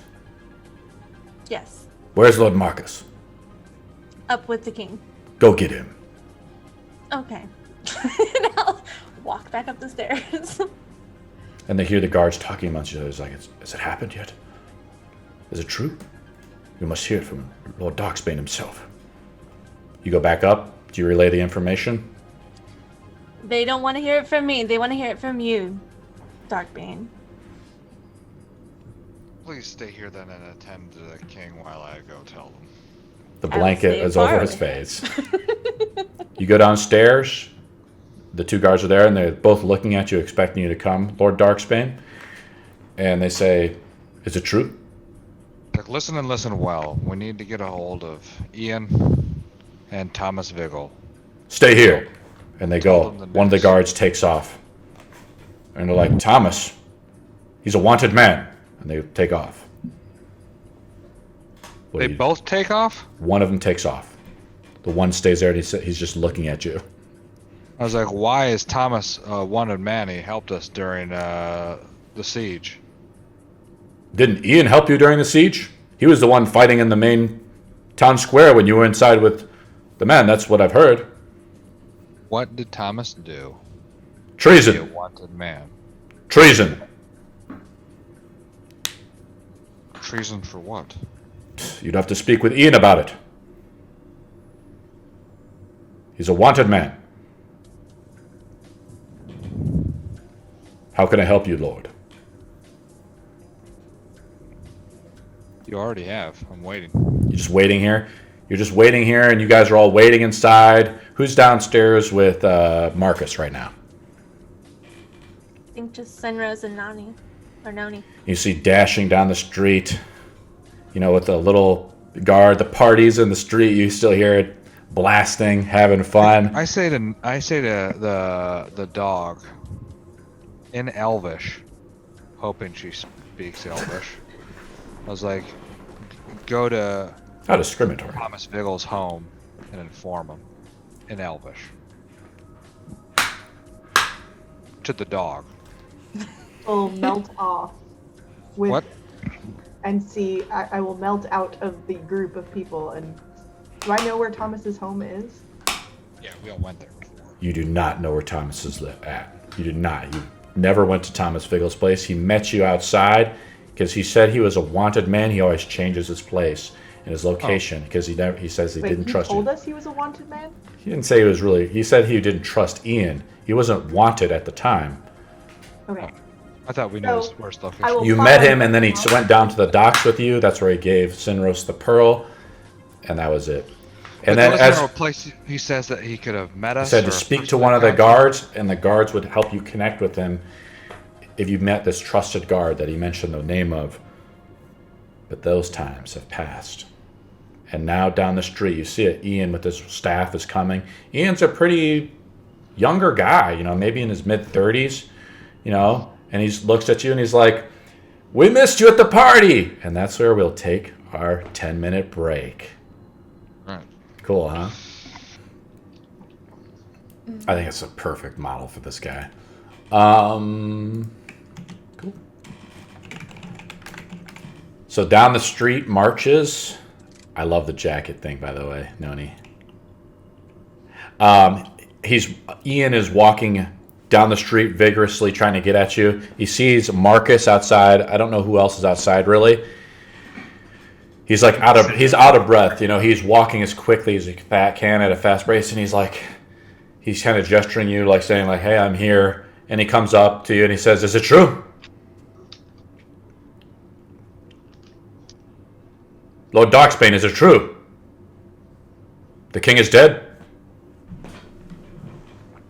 And you're muted. Yes. Unfortunately, yes, Ian. A dark day indeed. And then everybody else is celebrating around you guys. He says, "What should we do? Did you find Ambrosia?" No. But we did find a letter. Show me the letter. Oh. Do you have the copy on you? So Ian, let me finish for a moment. Yes, Lord Marcus. We found a letter. It was bathed in magic, and it spoke the abyssal tongue of something quite dreadful. And it said, "You will be mine." Huh. And it was authored by Strahd von Zargovich from Barovia. Barovia. That's north of here. About 10 days. Travel. On foot. You're telling me Ambrosia's there? That's what it says. Do we have the original letter, or was it ripped up? I believe Sinros has it, but he's very hesitant to show the original one to anyone. Show me the He copy. was He would definitely give him the copy of the exact words. He holds out his hand. Do you give Ian the letter, the copied letter? Copy letter. I'll give He opens it and reads it.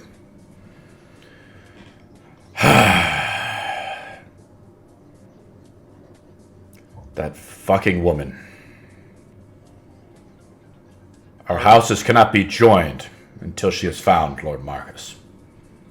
Your armor shimmers a little bit. Something is wrong. She's like, I will pay you a princess's ransom for her return.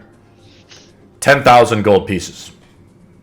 By the time you return, you'll have our payment. We will tax whoever to make sure our houses are joined. He holds out his hand to give you, like, the shake. Do you agree? I agree. As King Vigel's last words were to find his daughter. As a great man's words should be. Do you shake his hand? It's like, word. He says, word is bond. And he's like, go. Get whatever supplies you can and hurry off. She can't have gone far. Maybe only 1 day's travel north. You might be able to catch her.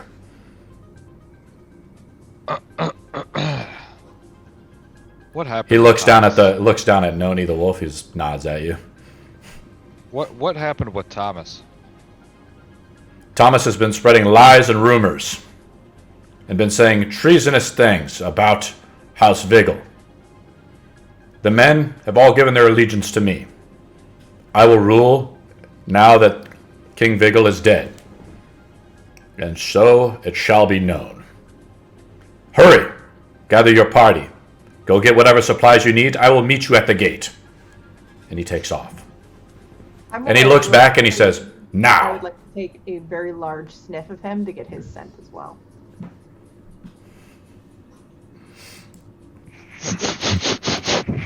Nose at his pockets, you know? You're getting close to you and he like kind of bats you away. I'm going to give you a roll with disadvantage since he's kind of not letting you get close to him to sniff him.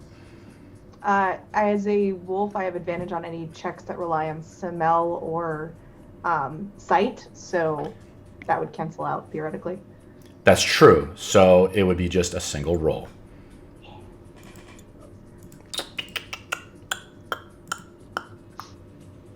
And I will roll it now. I will roll an insight check. He smells strange. You know, he's a wizard, though. I mean, what the fuck do you know? You know, he's got some strange tattoos on his neck, his hands. You know, he has ring tattoos on him. He must be a powerful wizard, and as soon as you feel like you have something before you can, he takes off. Do you follow him? You feel like you have a scent of Sorry, was that a something. question? Yeah, it was. Oh, He's getting do I away. follow? Yeah. Yeah, He's I'll follow taking him. off to the gate. You're following behind him? Yeah, just far enough away that. I How could far just away? walk on the street. How far away? Probably 20 feet. 20 feet? That's pretty close. But the streets are crowded. Are you trying to make a stealth check to stay hidden? Yes.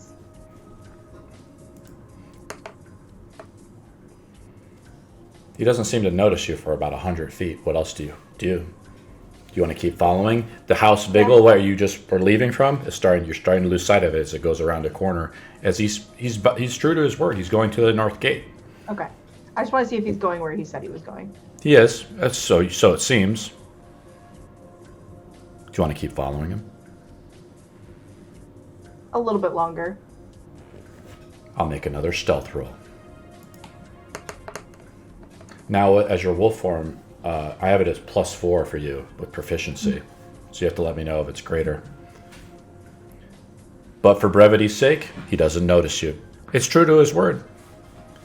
For another 5 minutes, you follow him, and he seems to be going to the gate with 2 other men behind him. He's smiling at people, waving them, shaking their hands, having a celebration. The guards are just hamming it up. Do you want to keep following him? He's about halfway, but it would take you about 30 minutes to follow him all the way, if he intends to go there. One more time. Okay. How much longer do you want to follow him? So like the north gate's in sight. That's like another 20 minutes. Oh, okay. Do you Then I'll want to do? probably go back to the party at this point. You follow him for like another few minutes, and you've been slowly, stealthily moving, being very careful about where you're going. Ian has not noticed you. There's just a lot of people. It's a big crowd. You know, he doesn't give two shits about who you are or what you're about. Marcus, you make your way back up. What do? The party is inside waiting for you. Everybody else is inside waiting. In where the dead body is at of King Ixpic, a few guards come up and they say, we should take this body to the catacombs. You need help? The last time there was Ian just said that you were supposed to get supplies and meet him at the gate immediately. I was, We like, will go sit fetch. cross-legged. We will go fetch the clerics, and they both leave. I would have been like cross-legged all the time, just like drawing in the dirt. And then when he said we need to leave now, There's I, no like, dirt. pop up. There's no dirt unless you Right. like pour some powder or something like that you have on you. Yeah, I would have been like just like kind of like imaginarily drawing the stone, kind of looking for like images in the rock or something. And then I would just get up and say, "Okay, we should go. Apparently, can we go? Let's go. I don't want to be here anymore." And you think to yourself, Mallory, I know just the place to go to. Do I? Do I'm you? the tinker dude. Yes. Okay. I'll follow them as well. Okay, you guys are all heading off except for Noni to the... Noni, you don't know where the rest of your party's gone, actually. You just kind of took off by yourself. You didn't ask questions. So by the time you come back as a wolf, the guards are looking at you. They're like, you have some runes on your body, right? So they kind of identify you as a supernatural wolf. And they just say, I heard they went to the general store that way. Do you go that way, Noni? I will follow the scent of them. Let's roll a perception check. With advantage.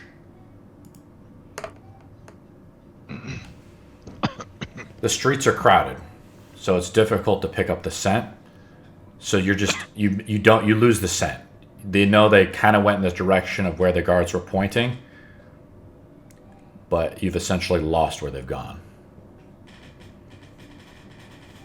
Where do you want to go? Go where the guards told me. You kind of go into the district because you move really fast as a wolf. You're like kind of catching up. You're making good ground. The other adventurers are walking through a crowded street. You're very agile. You climb up onto the roofs, maybe on the windows, and you're kind of jumping around, and you catch them right as they enter. Gears, Gadgets, and Gizmos. The Tinker's shop, the Master Tinker, where Mallory's gun was forged. So I just enter first, I guess, and I say, "Hi!" in Gnomish. I'm back. Hey, you're back! Yeah, I'm working. Me too, on such a great day. Oh my! Look who you brought! Yeah. It's Lord Marcus! Come in here! You're always welcome. What can I do for you? Yeah, What can I get you? And as soon as he says that, Noni comes in.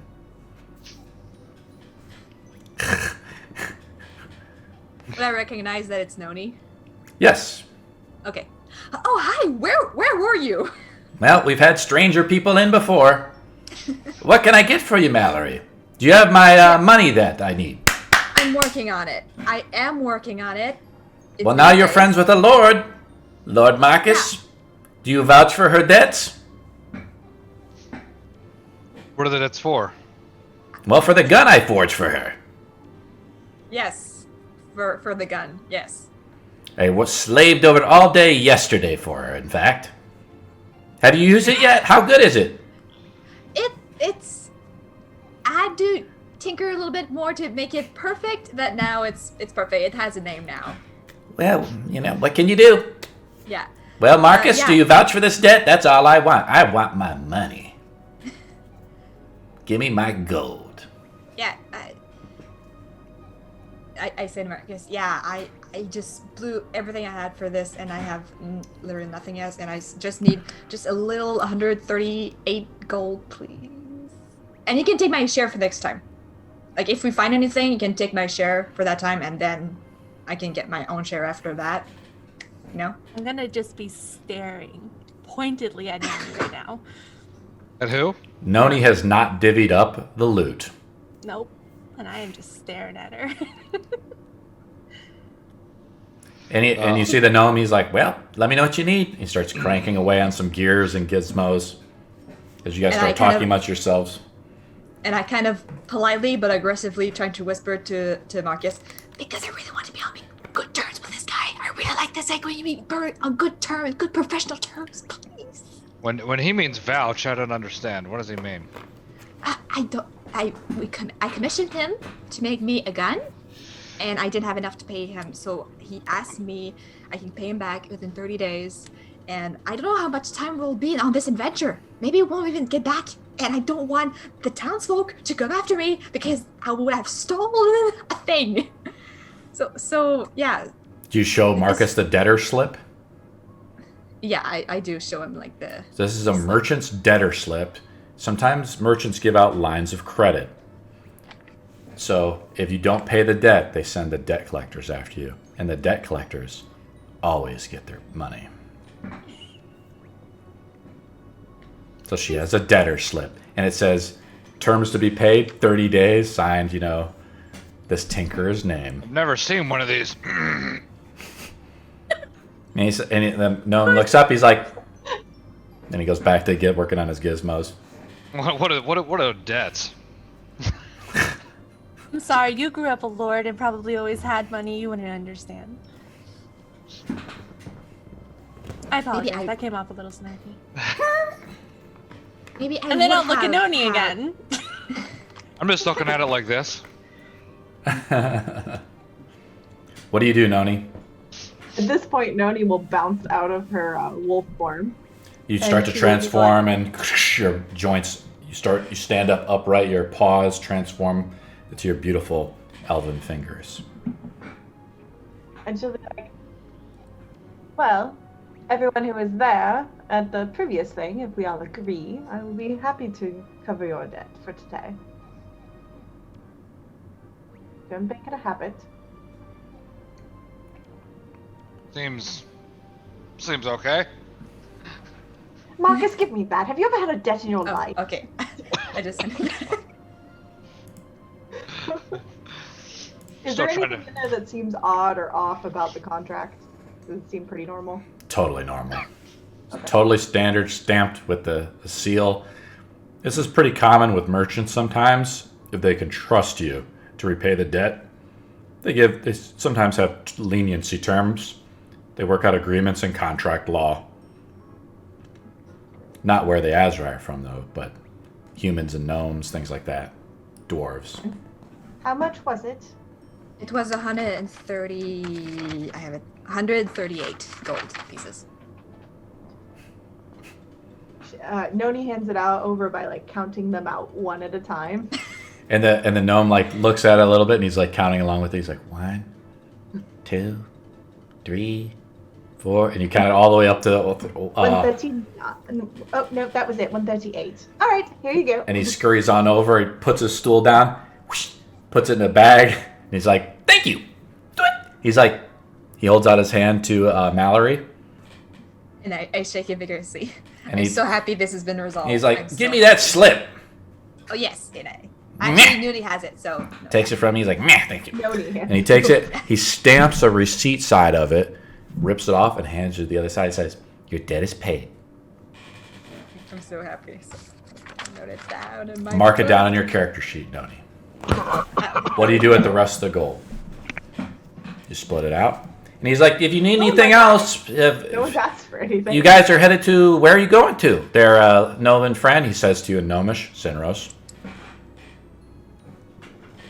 I think we're going up to Barovia, or maybe we won't get there. We're looking for someone. What do you have in here? This is an interesting little store. It's like, I got anything you need. you have any spells? He's just speaking back and forth in Gnomish right now. He's like, spells? Well, what are you looking for? I sometimes get all kinds of junk that comes on through here. But the Urks always, took our crap, so our stock is loaded. But any one of the heroes, Marcus, you guys, all of you, especially now that you're all together, Mallory, that means you too. Thank you. You get 10%, 20% off. Anything in the store. Heroes of the land. I love you all. And he's like, give me 1 second. He goes over, pours himself a little shot, swings it back. As this music in the street is blaring. So all that was in Gnomish, right? All was in Gnomish. I know Gnomish, so I would have. Yes, Mallory and Sinros know what they're talking about. Why is this man drinking during the day? And he's like, Whole town. on your behalf, Marcus, Marcus. Lord Darksbane, aren't you supposed to get married tomorrow? You better stay sober. I haven't drank today. A true paladin of I Tyr. ran away. Ooh. Well, happens to the best of us. General question. You Yes. said the identify spell was 3rd level. That's a greater identify, yes.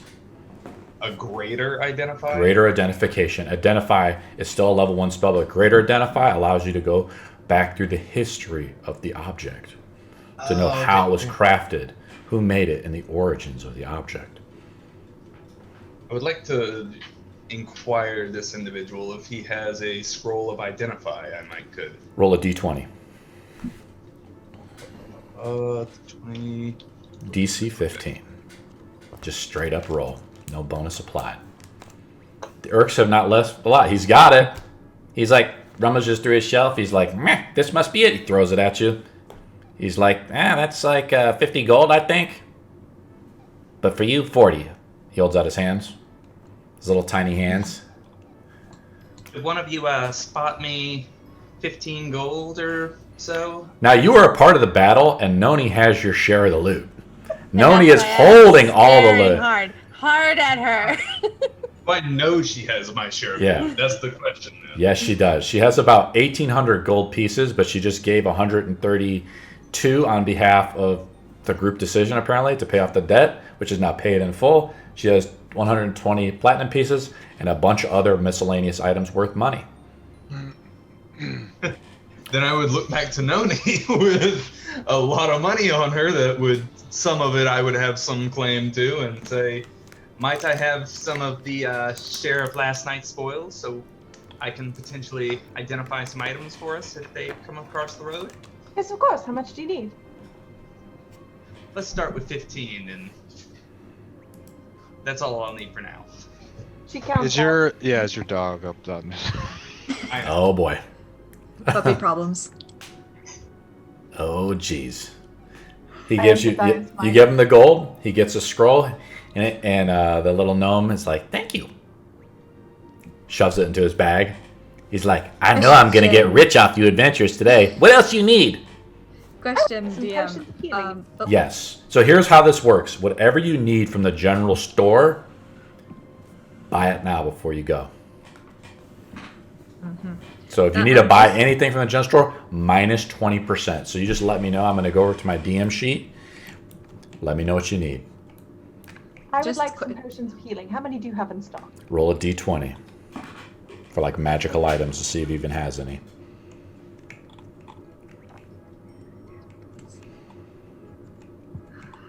He has no hope potions of healing.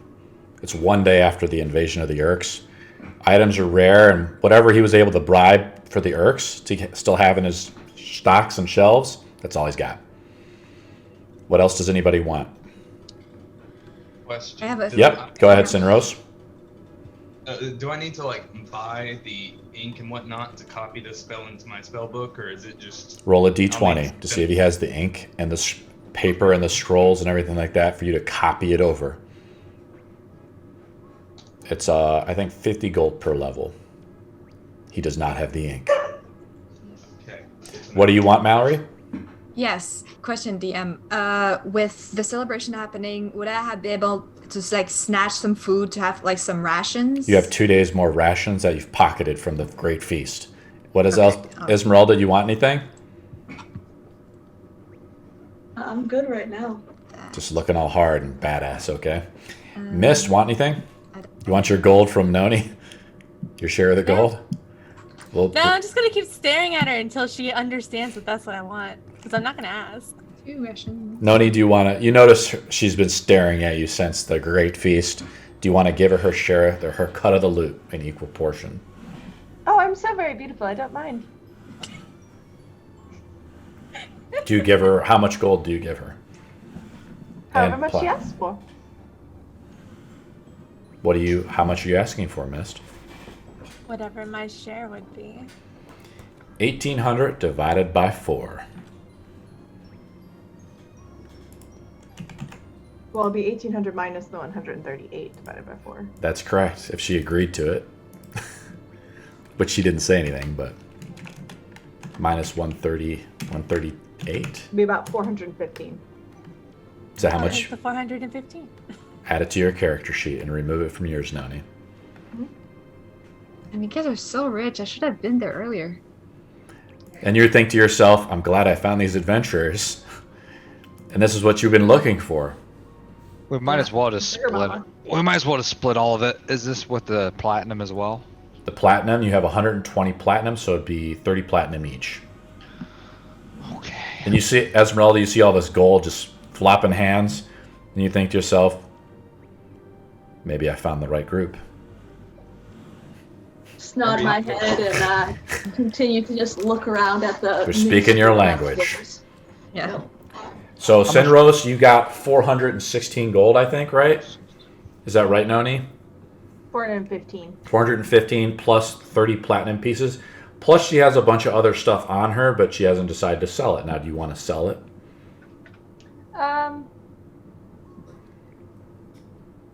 Do I know anything about Barovia? Like, and what their economy is like? No. Barovia. No. You grew up in the Greatwood Vale. You know nothing about it. You've been isolated pretty much your whole life until you left to help out Guilford Jr. when the dude told you to leave. You don't know anything about Barovia. Do you have any magical stuff? Like- Excuse me, magical. It says, like, I got all kinds of gears, gizmos, and junk. What do you want? Do you have anything that And he has pours himself magic another on? shot, and he's like, he says cheers in Gnomish and to Sinros, and everybody's like, Lajiba. he's like, anybody else want one? He looks at Mallory, he's like, he hands you the whole bottle. Yeah. Oh, cool. I take a swig. Nice. It's great Gnomish ale that you kind of reminds you of Geddon a little bit. What do you want, Mist? I just want to know if he has anything magical, like magical cloak. You want a magical cloak of like protection or something? Yeah. Roll a d20. You can only, each character can only roll once for a magical item. The shop is thin, though. The Urks have been stealing and plundering from these people for years, but maybe he's hidden something away. He's like, well, it's your lucky day. He pulls out like a little chest. He's like, I have this old dusty piece of junk. And he pulls it out and he just, boom, he like shakes it off for his little gnomish hands. He's kind of strong because he's been working in the forge all the frickin' time. He's kind of has like some shirtless, action going on. He's kind of got that farmer's tan, for a little gnome. Kind of crazy beard looking, purple maybe. All the dust flies off in your face. He's like, nice, isn't it? It is nice. 250 gold and it's all yours. You look at it and What does it the embroidery is really nice. He's like, I don't know what the fuck it does. I just kept it in here. I'm just trying to sell you a cloak. Sir, watch your language. Sorry, Lord Marcus. Too much drinking. Yeah, someone's got to do it. I'll take it. Okay, mark You it said on your character. 250? Is that including the discount? Of course it does. What do you think I am, trying to rob the lord of the land? Alright. And he takes the money and shoves it in his thing. He's like, hee. So it better be worth it. I'll take the cloak. He's like, Mallory, do you want any more bullets? If you have a few lying around, yeah. He's like, well, yeah, I do. How many bullets you want? Let's say I have 20. Actually, I should have been at -3 because of the 3 shots I took. Let's say a 13 if you have that. 13, I got 25. You want 25? I could 25, 25. Bam! So! Just pay And it. also Just pay it with for whatever the that- market price is for it, or minus 20%. Yeah, I mean, I would also turn again to anyone in the party. Hey. How much is it for the whole thing? Oh, what? How much For is the it for bull- all 25 bullets? It's whatever it is. It's like 20 gold per 20 or gold per 20 bullets or something. It's really cheap. It's a few gold pieces. Sorry, I closed. He's that. like, I'll say it's 1 gold. Oh, okay. Okay, Here, have and- your 1 gold. Actually, can I make it 11? Can you like just? And he's like, can we? Maybe- I'm gonna close shop early and go to the brothel today. Can we hurry this up? Yes, one more thing. Can you just give me a few like piece of knickknacks about for 10 gold pieces so I can maybe make like a lighter or a little clockwork toy or a little music box so I can like You just- already know how to do that. But they said I you need know. to have the materials for 10 gold and I don't have Oh, that. I have those right here. He puts a little cart in front of you, a little thing I to add to your tinkerer's tools that are kind of incomplete, right? So some of your parts in your tinker's kit, and he does it. So you pay the 10 gold. I give Okay, thank you. Esmeralda and Mallory 15 gold each. Ooh. That Add it to your character sheet. Lord Marcus is generous this day. Tear smiles upon you. What do you guys want to do? I was like, do you happen to have any magic rings? Roll a d20. Now you have gauntlets on with your armor.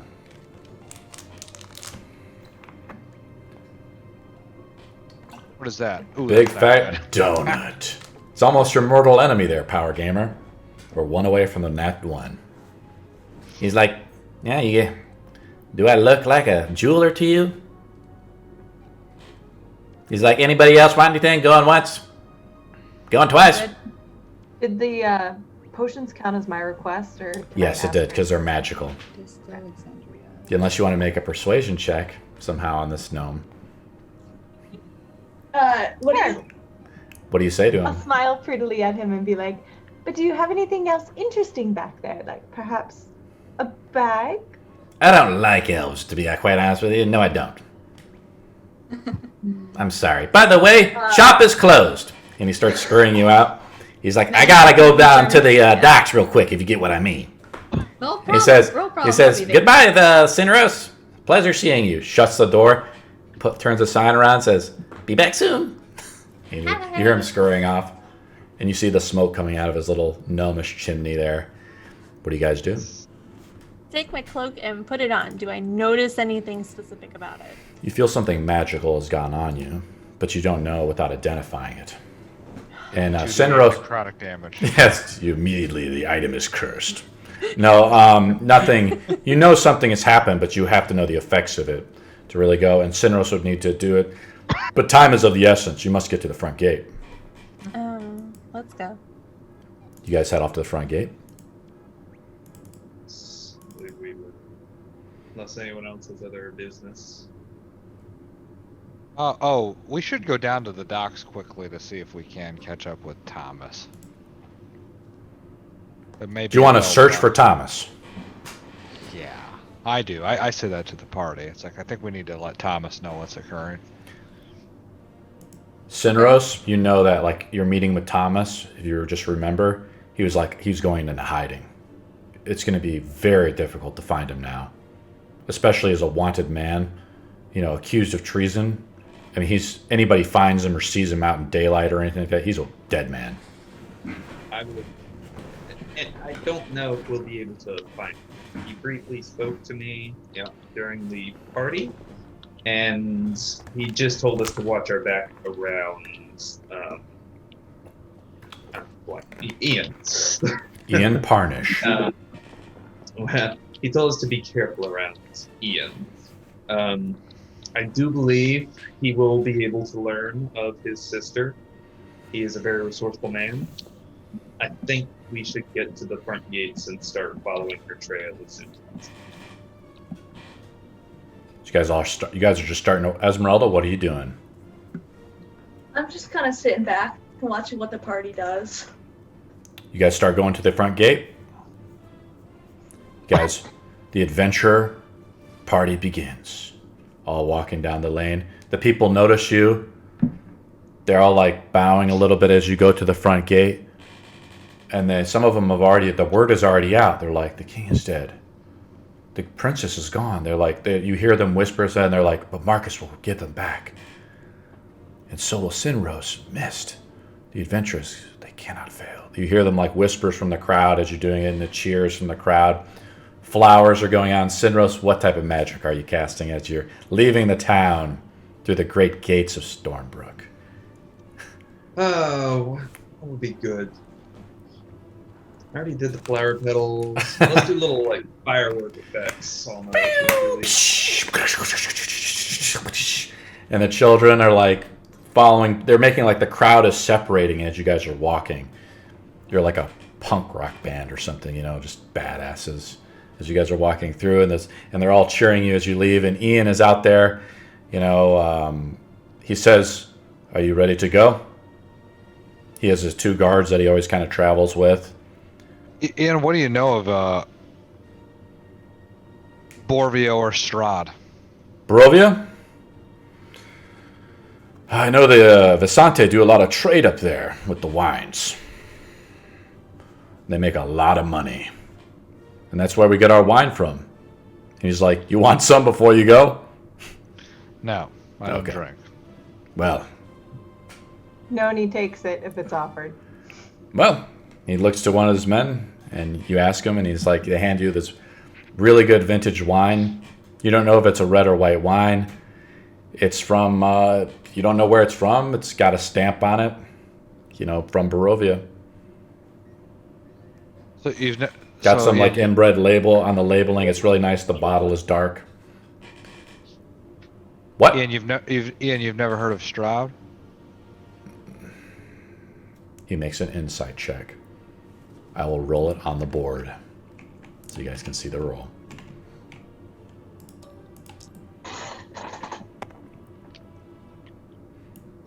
Who? I don't know, my thing just crashed. Well, if he has ambrosia, you better get her back ASAP. She might not even make it there if you hurry. One last thing before we leave. Do you have any rations to spare? He's like, how many do you need? I would say 10 days each. They already have the grain carts out there that used to be coming in from Brittenburg and everywhere, and they just roll it out. They start packing your food, your packs with grain. They stuff them as much as you want. You can have each one of you. So the grain is just flowing throughout the city now that's gone. Where starvation was happening just a day or two ago throughout the whole land. Now that the Urks are not taking it for their army south, any one of you can have up to 100 days rations if you can carry it.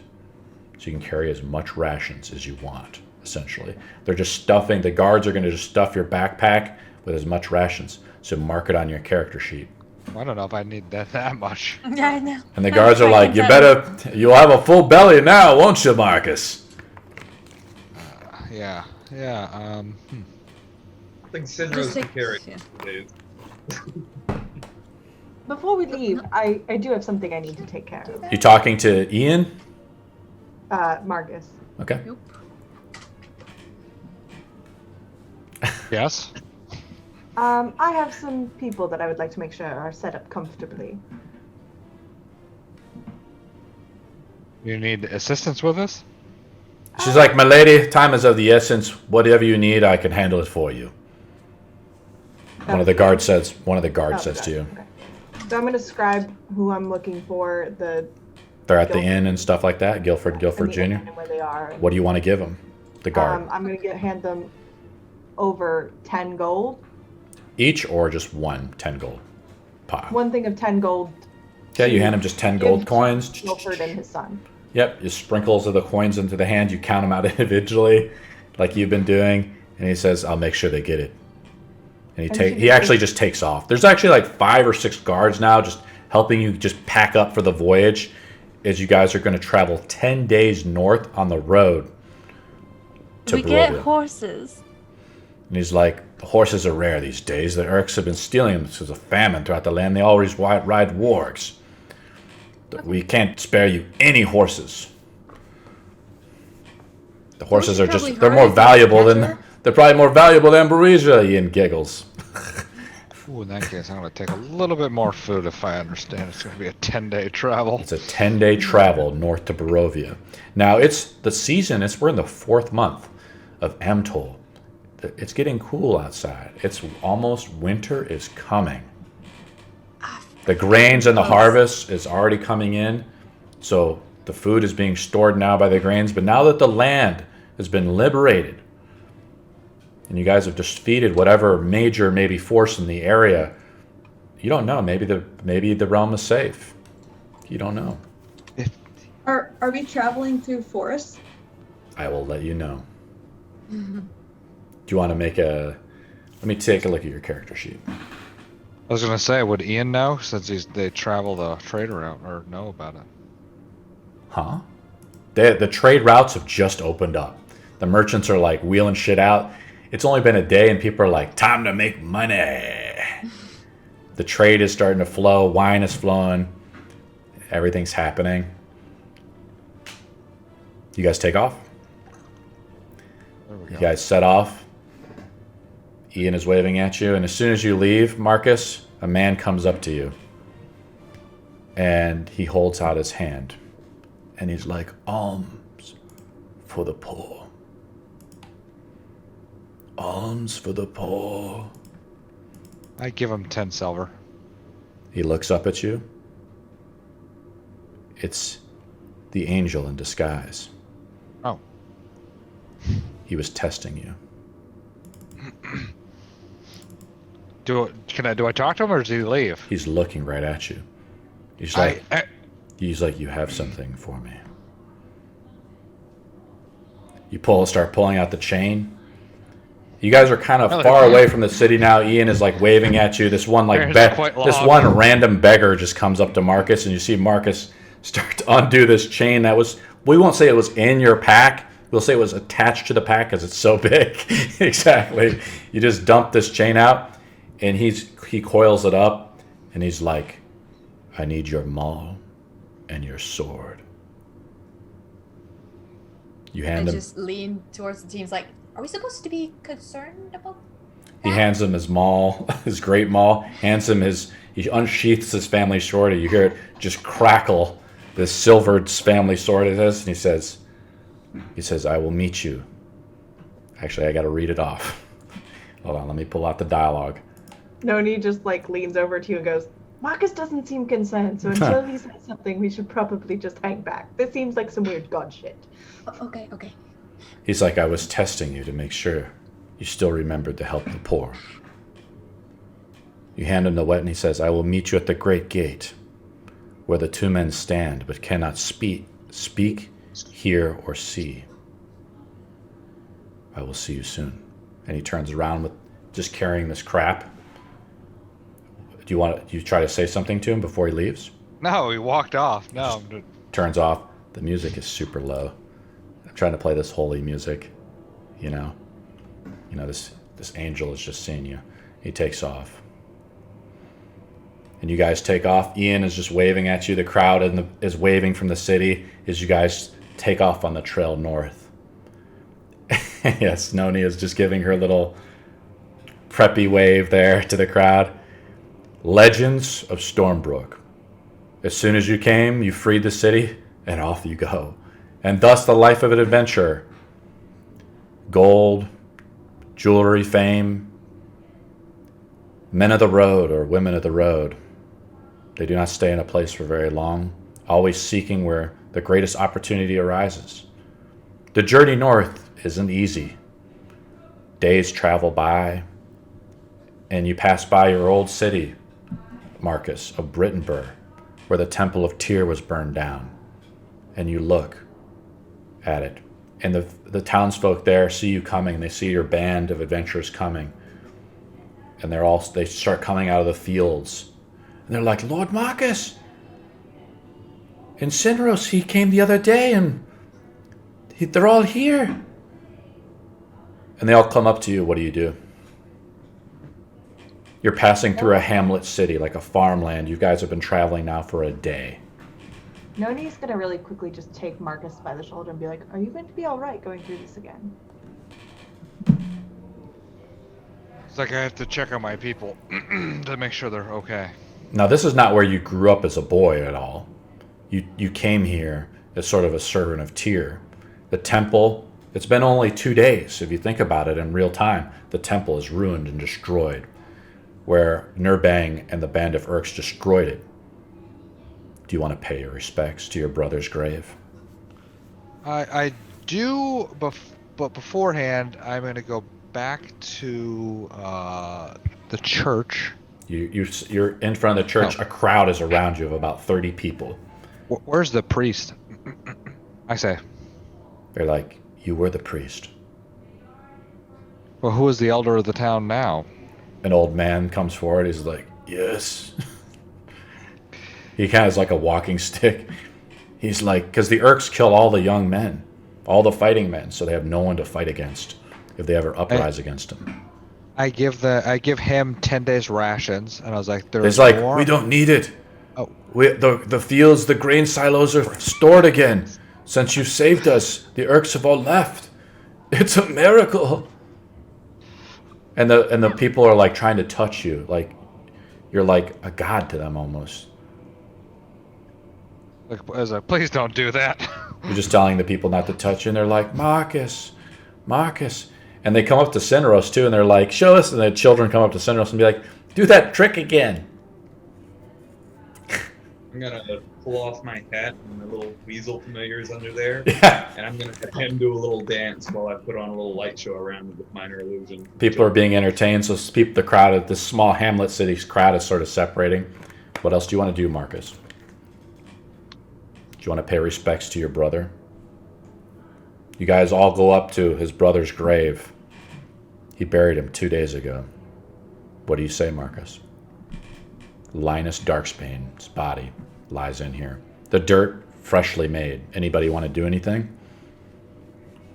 It's a fresh grave. One of the many victims of the Urk occupation. I tell my brother, or his gravestone, it's like you have been avenged. Nurbang has been defeated, and you may rest in peace. Your armor shimmers. It's now phase 1 or 2. It's the next phase. As you've righted a great wrong, you've avenged your brother finally. Your sister, you left her in Stormbrook with the House Vigil, as well as Bartholomew, because you forgot about him. Bartholomew is a squire in training, a 14-year-old boy that's just there tending horses, I guess. Yeah. He's the road to Barovia is too dangerous for small boys, even squires, and life of adventure can sometimes be short. You pay your respects, and your armor glows a little bit when you mention your brother's name. You all have a campfire, eat well, and the voyage continues. Before we leave, Sure. I'm gonna take my Druidcraft cantrip and just put like a bunch of vines and flowers and stuff over the grave for him. Really cool. What do you say, Marcus? As she does this cantrip, she makes all the plants cover it and make a beautiful gravesite for your brother. I thank you, Mist. Not Miss Deeds. Noni. Oh, I thought Mist said that. No, Noni did. She's the druid. You say, I thank you, Mr. Nobody just goes, It's like, Mist. Oh, wait. how it is. Noni. Thank you for that. Everyone deserves the best rest.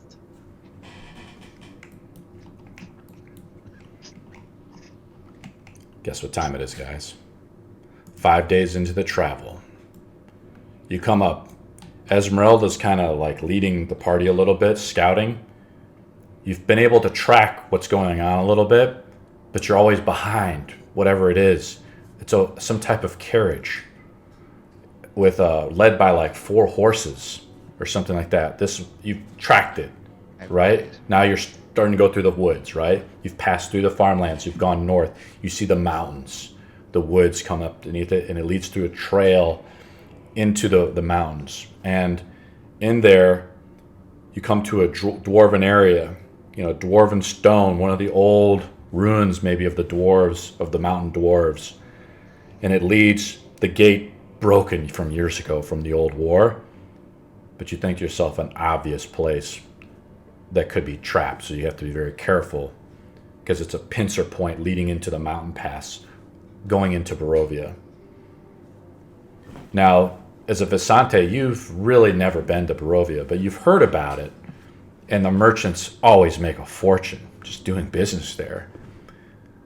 The gypsy people, the slang term, a derogatory term for Visante, is, not great. So, but what you're tracking is like a carriage. The horses must be supernatural. It's magical. There's something going on. You guys have never been able to catch the carriage. Even if you were moving at full speed without the party slowing you down, you wouldn't be able to catch it. The carriage, as you know, is just way ahead of you. Amberisia, she's probably already in Barovia by now. And you continue onward with the party. You know this, you share it with the party, you share this information, you're tracking information, and you guys come to this dwarven pass, the ruins of some gate, and I'm going to put it out on the battle board.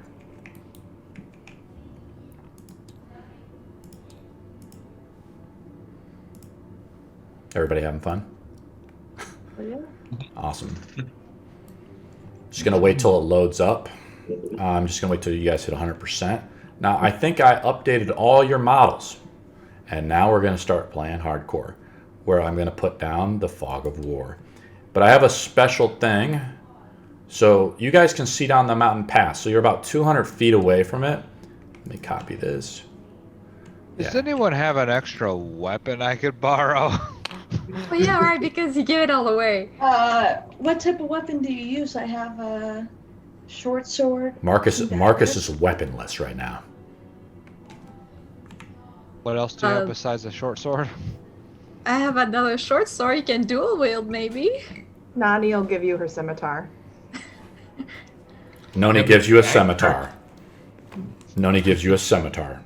I don't know what the D damage is on it. Look it up on your own and add it to your thing. And change your die rollers to represent it. It's not a great weapon, though, so you can't use your great weapon master feat.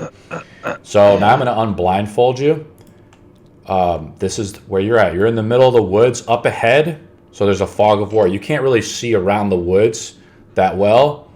And I'm going to just change the music and stuff real quick. Kind of some on the road type of music. We're near this dwarven gate. And it was a gate built by the dwarves a long time ago before the darkness swept through the land and destroyed it. This is where the gate is. So you see it up there. It's about, if I measure it out, it's like 40 inches away from you. So do the math. But I'm allowing you guys to do whatever you want.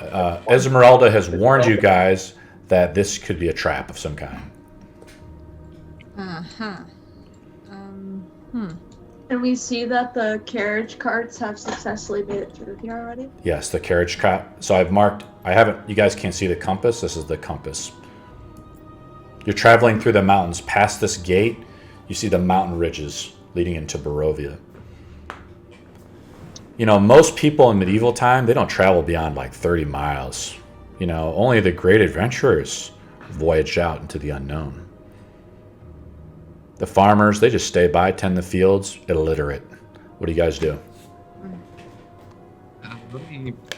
It's F4, right? For distance. F4 for distance. If you guys want to move your characters, now here's how the field of view works.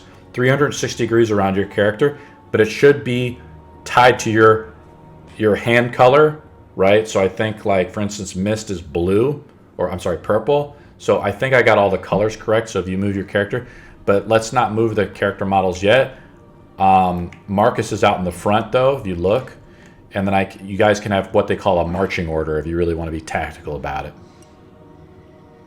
Marcus, do you need the sheet for the scimitar numbers? He's got it. He just No, looks it up and adds it to his. It's already Okay. automated in D&D Beyond. Okay, Yep. cool. God bless. Tyr blesses you. What do you guys want to do? I kind of wanted to. I wanted Sinros to detect what the cloak was. Okay, he detected it during the voyage. Sinros, Okay. did you add it? You don't. He doesn't have the ink to add the spell, so he actually can't detect it. I have ink. You have magic ink? No, you don't. Oh, I don't have magic ink. I just have ink. No, you need magical ink. Well, that's not very Waiting- I'm kind of hoping to wait to get some bending ink so I can actually make this a spell I know and not just use up a scroll on one item. Okay. That's I'll just true. wear it and see what happens. I'd like It'll to most ask. likely be positive. I'd like to Resources ask are this- limited. You guys can see down the trail here to the gate, but the woods, you don't know if there's someone in the woods. You guys haven't scouted it. What do you guys do? Can someone look over me for a few minutes? Just, What do you mean by look over you? I mean, it's easy to look over you. I'm gonna. So, I'm going to. Be careful where you move. If we need to, you can just roll initiative and we can start talking through it. If you're going to start doing something real special, where are you going to go to? Your character's I here. want to use my familiar, look through his vision, and kind of run around the trees and then go up to the gate. Okay, there's your familiar. Your familiar doesn't have reveal fog of war on. I'm going to turn that on now. What color are you? Do you know? I forgot.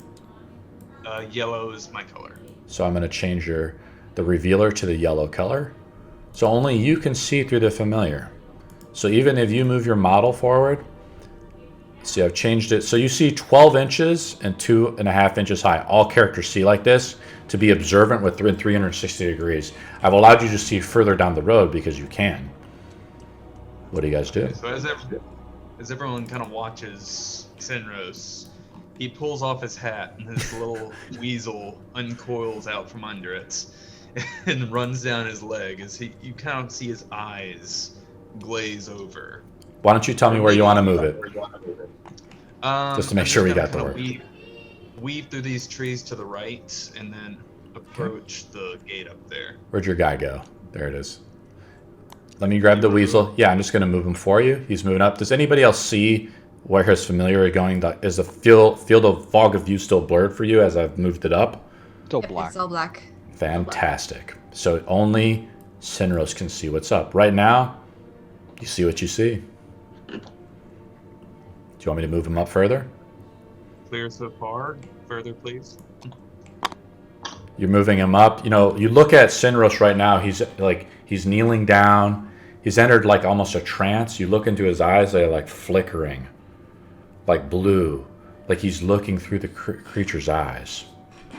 You've heard of this magic before, Esmeralda. What are you doing, Esmeralda? This is like your hunting ground. You're tracking something supernatural. Detect for any tracks or traps in front of us, anything like that. Oh yeah, you want to try to detect traps, or let's just do a general insight check here real quick. Well, I'm actually just going to do a perception. No traps. I mean, it's just the woods. Let me actually turn on the ambient wood tech stuff for you guys. If I can do it. Oop. You guys can talk though if you want. Yep. Yeah. So was that cloak worth it? I don't know. It hasn't done anything for me yet. I can tell it's magical. Right now, you don't really see anything. Do you want to move through the gate? Where's your model at? There it is. Where do you want to move your weasel? Do you want to move it up there? Move him Yeah, up can to the weasel go forward and detect anything? How much does your weasel weigh?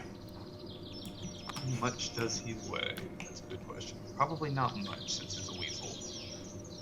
My familiar bag has disappeared when you put the new map down. Sucks. Sucks to be you. We'll just say he weighs a lot, and a trap. Your weasel triggers a trap up ahead. I'm just going to mark it off with a shape or a box color.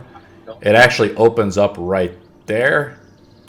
You see where I marked it with this thing here? Now, does anybody else see this? You see our hands up there, but do you guys see what's going on? You see a box? Yeah. A trap opens up. Oh, yeah, because you guys can actually see up there, right? Because that's where the visuals have seen it.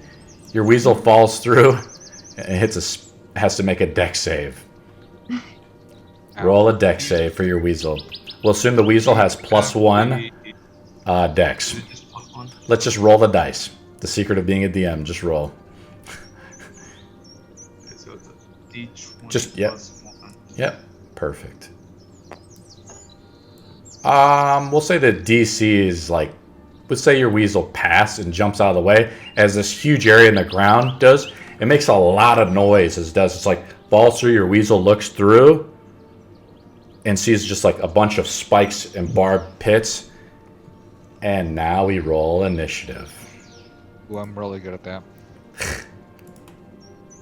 Now, for the sake of this, guys, we're going to have just a really simple battle just to kind of get you, because it's a little late in the session, but just to kind of get you going. And out of the trees, a giant ogre comes. Ah! Fresh meat! Let's roll for initiative. Well, Where's I that just from? rolled. I go last. Mallory, you're up first. What do you want to do? Oh, okay. I can't see whatever is doing the noise, right? You hear it bellow out in the trees. Fresh meat! Okay. Okay. I don't know if you can see it or not. I put it out there. No, I don't see it actually. Okay, you don't see it then. What do you do Okay, though? You hear something. And you're still in your form. You have to spend an action to jump out of your form, from what I understand. Your familiar form. Your weasel form. Go ahead, Mallory. What do you want to do? Okay, so that's way too far.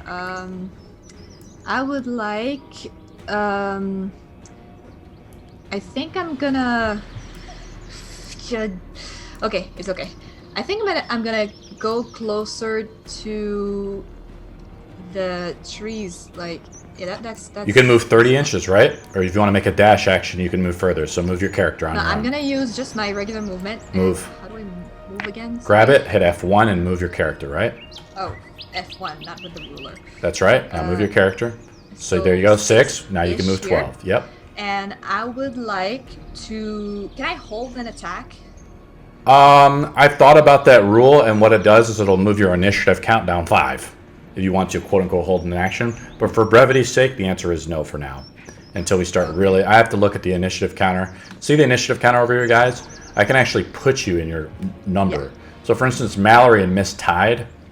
They would have to roll off again to see who actually goes first in front of each other. And then I would move. advantage. Exactly. I already rolled with you with advantage, so you rolled an 11 and 17. So what it is, guys, is like I would actually put you on the number if you guys want to start holding actions, and then I would just drop you down 5 in the initiative count. But then you would still have to make an action at 5. That 5 down. What do you want to do, guys? I think I'm just gonna wait here until I see Okay. something. Let's go to the next Yes. person, which Yep. is Mist. What do you do, Mist? Um, Fresh meat!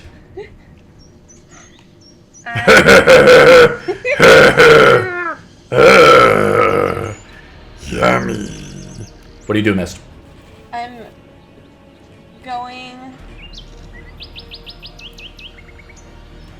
I'm going to move up. Yeah, there we go. That's Move. what I'll do. Hit F1 and move your character. Oh no. You got it? Yeah. 6, 12, you make a dash action. So you've already moved at 12, so you revealed the line of sight. You can't move 6 now. You have to move 12. Oh no. Yep. Got to be careful. There you go. I'll be behind the You just tree. Yep. log. Let's go to the next person in the initiative count, which is Esmeralda with a Santi Monster Hunter.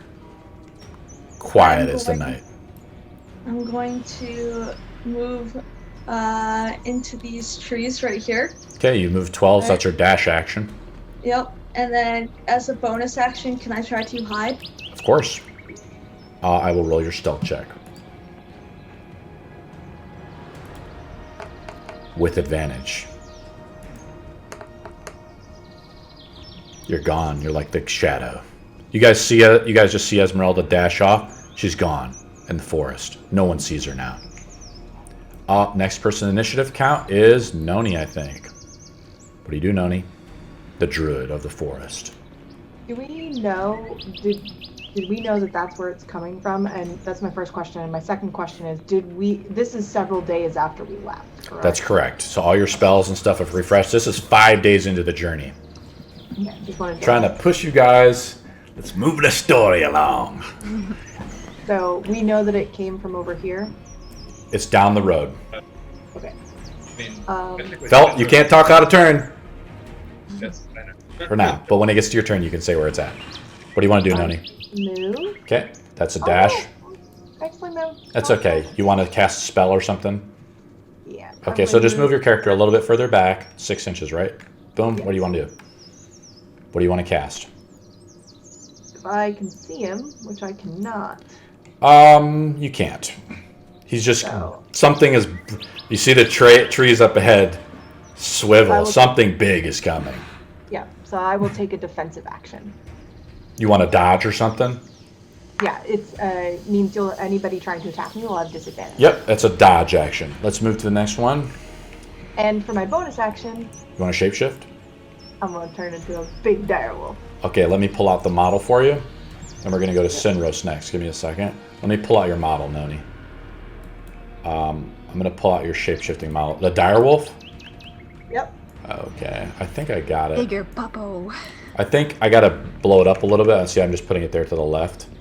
I'm just going to copy and paste it over and replace your model. So your models, guys, always remain in your holder, and I just copy and paste it. You guys see Noni just dash forward. She jumps through the air and just transforms into this giant wolf. All the hair comes out. Esmeralda, you look at her. You're like, fucking monsters are everywhere. Sinros, you're up. Okay, I guess I need to use my action to get out of the weasel. You want to, okay. I don't know the exact, do you know if it's an action or a bonus action and switch back and forth between your weasel form and not? I'm going to ask Noni for that one. I think it does take a full action to go into my... Okay, you go back into your body, your weasel's just up there. It listens to a command that you tell it, but it's very far away from you now in the forest. The birds are screaming. I can speak with my weasel telepathically. That's right. Up to how much of a range, though? 120 feet? It's 100 feet. 100 feet? You're pretty far up there, though, right? Where's your weasel at? What is the... Your weasel's almost got caught in the trap. I'll move him back a little bit since he dodged out of the way. You are back here. You're 40 inches away. 40 times 5 is... You lost telepathy with your weasel as it dodged out of it. Technically, I wouldn't have gotten to go up that far. I didn't realize... It's okay. Technicalities. It's all right. You've lost telepathy with the weasel, and you break out of it, shaking out of it as it just dodges out of it. Your weasel's sitting up there right now. What do you want to do? Okay. So I've used my... does that mean I've used my action to... Yes, but you can do a move action now. I would like to inform everyone that to the northeast, right off the road next to the gate, there's a large ogre. Because I assume I would know that much. That's correct. Since I was able. Okay. And then I'll use my bonus or my movement to kind of. Marcus, what do you do? Move your guy if you want to. Marcus, what do you want to do? So you guys are trying to just move combat along here. Marcus, what do you want? You dash. I say, show yourself, heathen. Do you have your shield out? Shield is out, and that's it for now. And your scimitar or whatever? It's just a one-handed No, sword? I have a sheath right now. Show yourself, Ethan. You don't see him. I probably have to increase your range a little bit. You guys are about to see sloughing out of the forest. The trees are waving. Food, food, yummy food. Let me see what the speed of this guy is. See what he can do. He actually throws a javelin at you. He makes a move and throws one of his javelin off his back at you. Where the hell's the javelin coming from? Off his back. There he is. Yeah, there he is. He moves, I think, let's take a look at his movement. But he gets within 30 feet of you, I think. Holy crap. He gets close. He throws a giant javelin at you. Let's see what we can do here. See what's the plus to hit. Not great.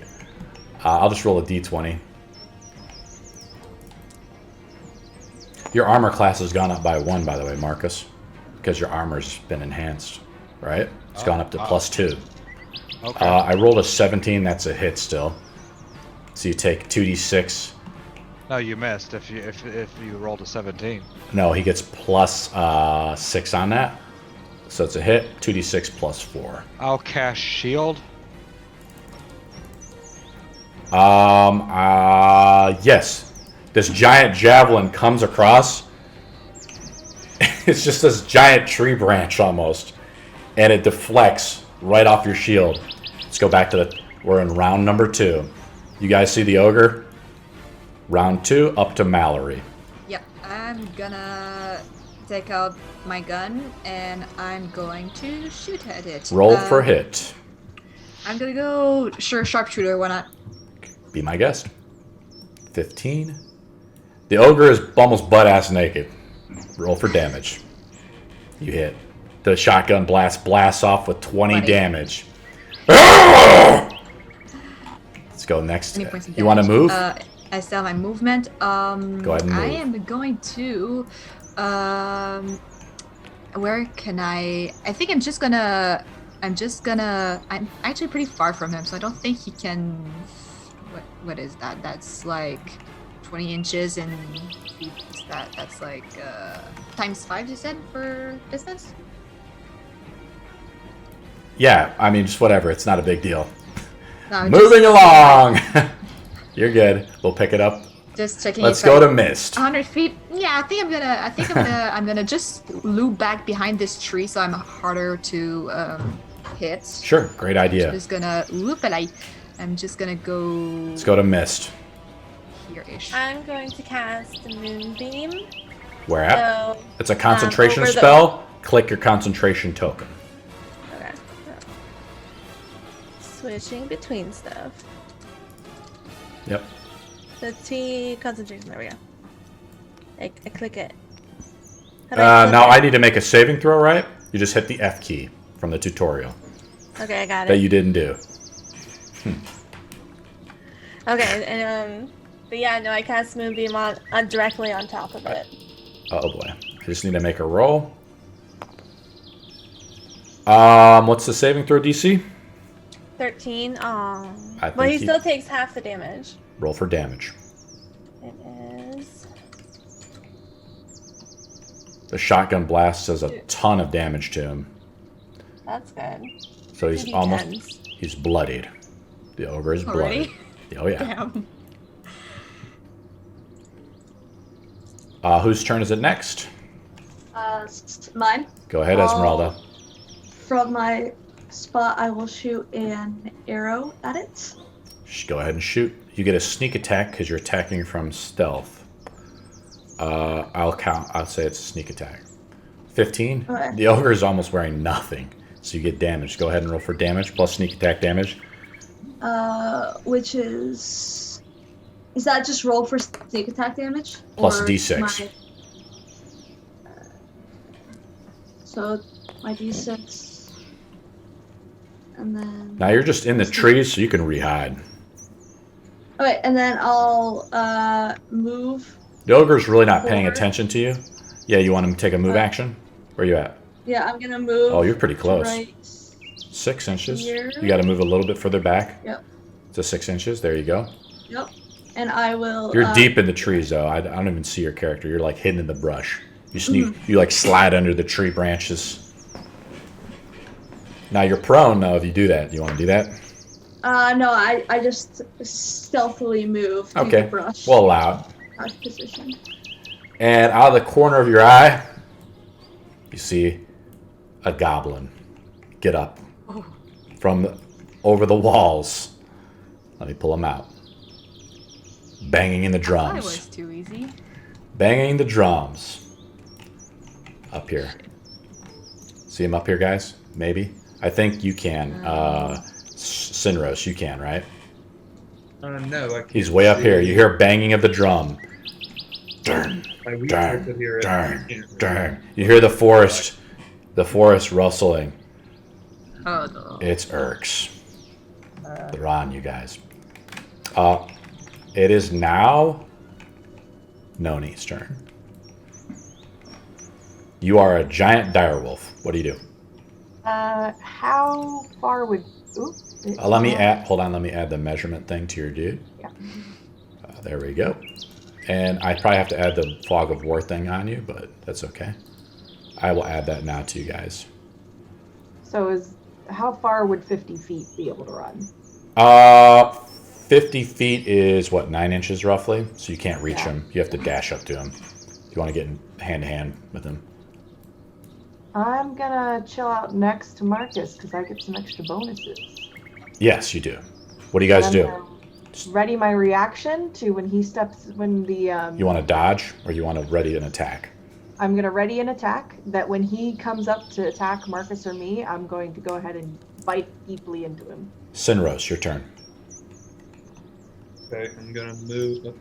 I'm gonna move 5 inches. So move up by this tree, and I would like to cast 2 minor illusions of some really fat-looking sheep, like right fat off sheep. To the right. Really fat-looking sheep, right off to the right, just bleeding and making all sorts of noise, right off to the right of the ogre. Like right here? See where I put that token out? Oh, to the right of, or your right? Right here, in the kind of the woods. Yeah, right to the right of him. Like right now, next to you want a minor illusion is a first level spell, right? No, minor illusion is just a cantrip. That's 30 feet range. Yep. Right. So you got to use the other spell if you want to get that far. You got to use a spell slot. I'll throw down the time cube on you. I'm just gonna mind flicker and then have him make a. Okay, I'll delete this token. I have to make a saving throw. Yeah, 14 intelligence. You want to cast it twice? I'll cast it twice if I can. Yeah, because it's a cantrip, remember, and your staff. Yep. So he fails both. Roll for damage.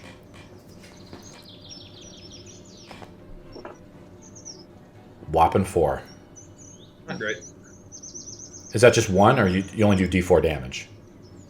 It's only D4. Or oh wait, that was a D4. Sorry, I thought that was a D6. I'm sorry. What did you roll? Yeah, you rolled a. Fair enough. I rolled D4s. Yeah, so re-roll. I think it's. Is it D6? I don't know. Cool. We'll retcon. The ogre is hurting bad. Let's go down to Marcus.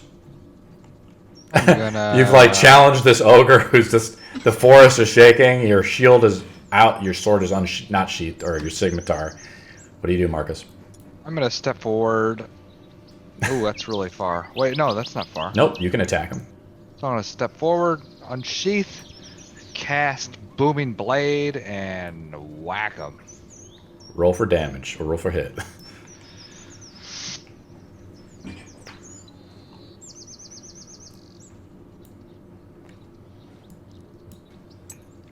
Hit.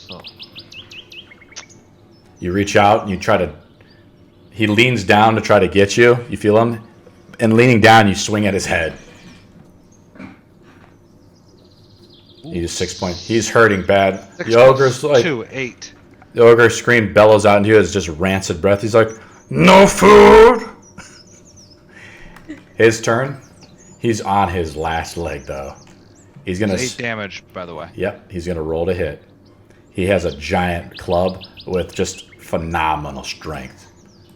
25 to hit. What do you do? I'm going to cast shield again. No. He can't do it because it has to be against a missile attack, right? No, I think it's just anything. It's just a reaction.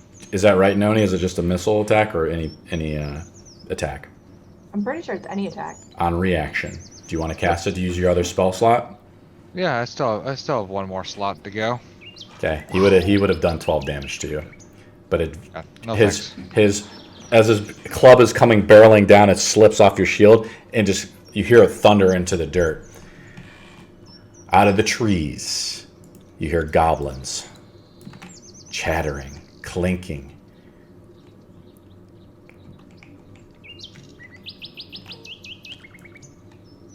Hey, at least we know they're out there. At least. Oh yeah. They're coming out of the trees. They're kind of catching you by surprise a little bit. They just moved into position. Their turn is over. It is now Mallory's turn on round number 3. Okay. So they're pretty. There's 4 goblins that emerge out of the trees behind you. I see like 2 all in front of me, I think. Unless they're. Well, I just put them out here. Yeah, they were back here. Yeah, they're like here. Yeah. They were waiting for you guys to get into the trap if you were going to be careless. Yeah. Okay, Or someone to get into the trap. I'm gonna. Well, I already shot anyway, so I'm just gonna take a normal shot at. What did I want to select, not move, please. Where are you at? Right here? I'm here still. Sure. What do you want to do? So I'm just gonna stay here and shoot at the one closest to me with they both have shields. Yeah, the one closest to me, actually. Go ahead and roll. Gotta go back to my place. I think it's space to go back to my place. Space. Yeah, space resets the camera over the battle board. Okay, I'll do that next time. Yep.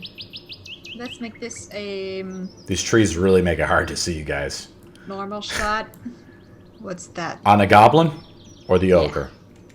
On the goblin. Okay, roll for damage. And for damage, it is a 5.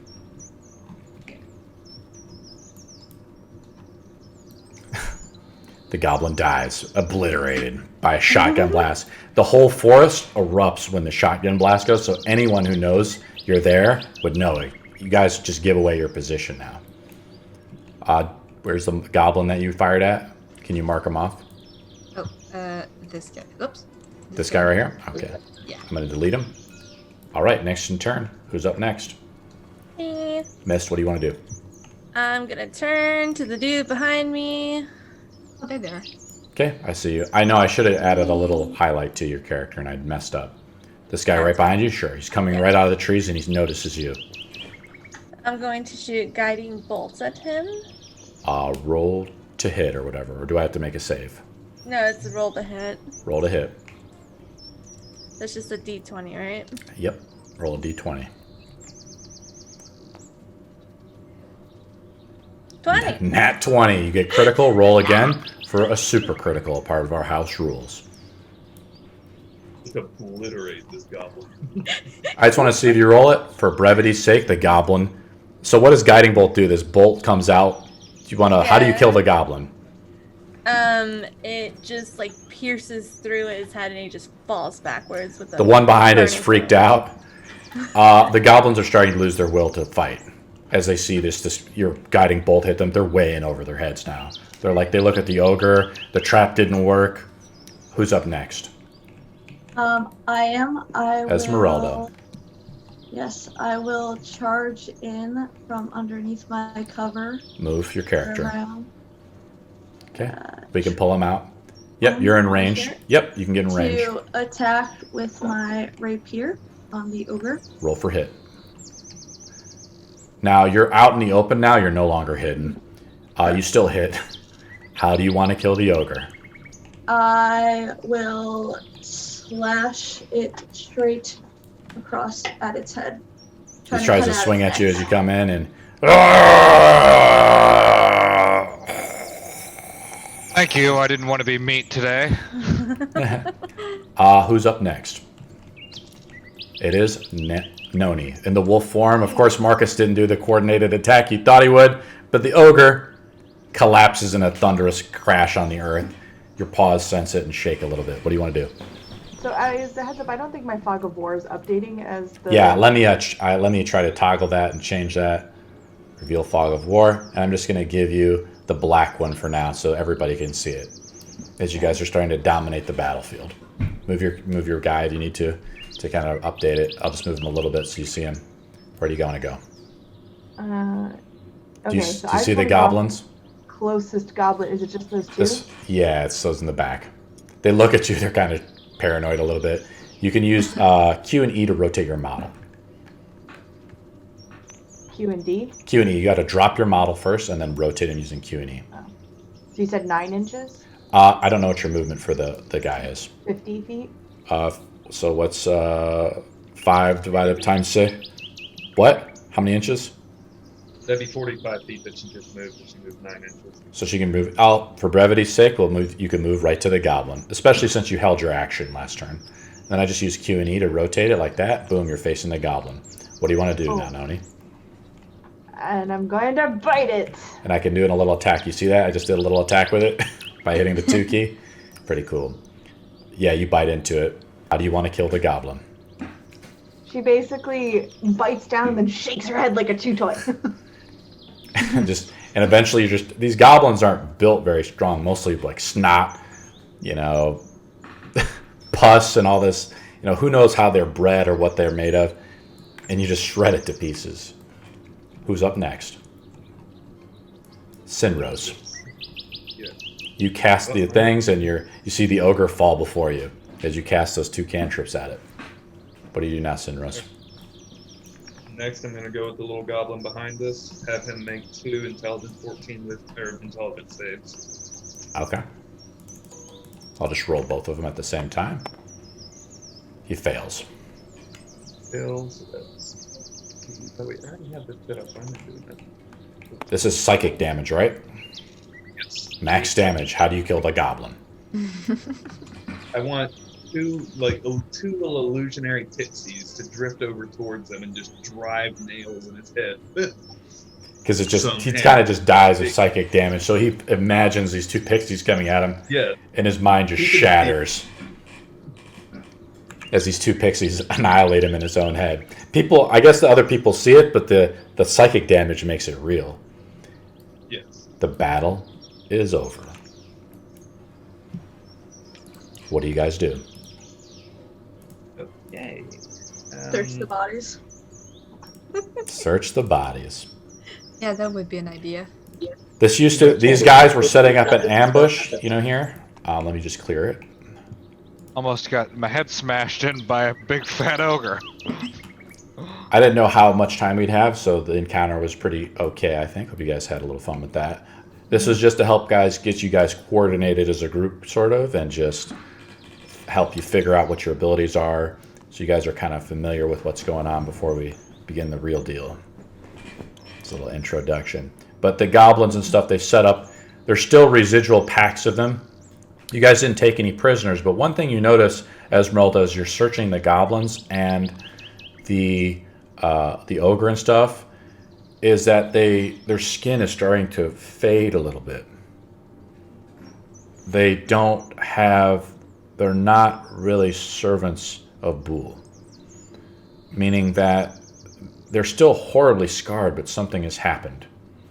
And as you're searching the bodies, you find like a brand on one of them, like a symbol. Someone has marked these goblins, and you've never seen this symbol before. This is pretty unusual, even for Urks and stuff. They've obviously been stationed here by someone or some commander of theirs. I'm going to pull up that symbol real quick for you. And I'll also pull up the treasure to loot. 1 second.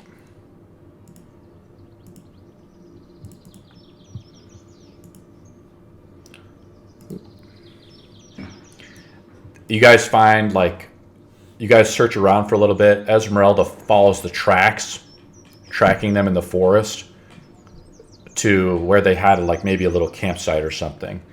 And they just have a pile of coins and trash and do it. And you guys count all of it. And I'll copy and paste it and it's just a lot of coin. They must have been robbing merchants. And you wonder how the carriage just went its way through here almost. It's kind of strange. How did the carriage go through this trap and everything like that, being unarmed? Because you see the tracks of the carriage go right through this area. I will paste that in here for you guys. A lot of copper pieces and a few electurium pieces. But and just some scraps of just otherwise junk. that's of no concern for you. Like, What the? but this is some, something better than nothing. And who wants Load of copper. who wants to carry the copper, and who wants to or divvy it up, or how you guys going to do it? Divvy it up.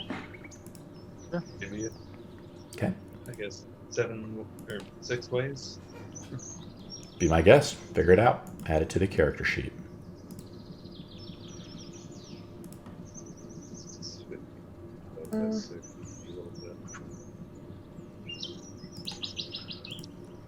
My calculator here. Someone crunch it. So this is a point where you guys have to kind of pick a person who's going to start doing the inventory or something, right?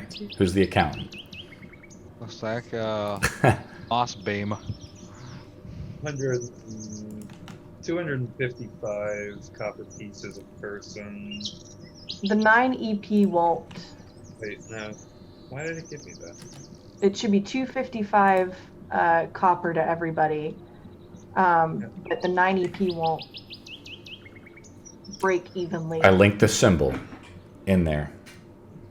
It looks like a wreath of like golden flame wrapped around some dark symbol of some kind.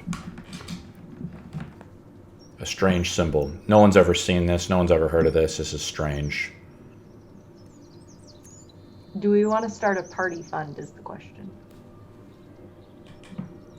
No, Just Tony, like you seem to like holding coins. Do you want to hold the extra 3 like Ethereum coins? I for have no us? problems taking care of the finances if everybody would prefer.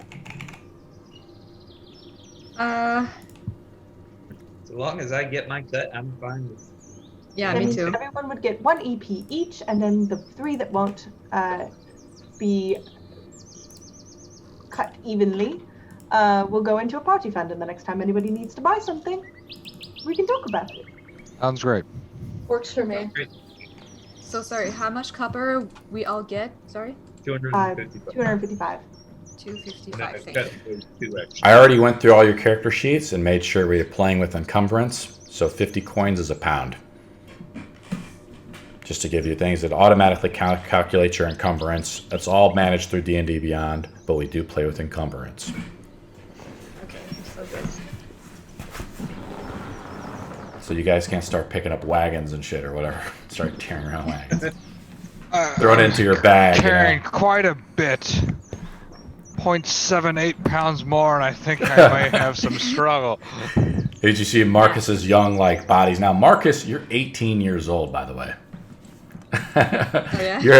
You're a young dashing man. Yeah, I worked on your character sheet the other night.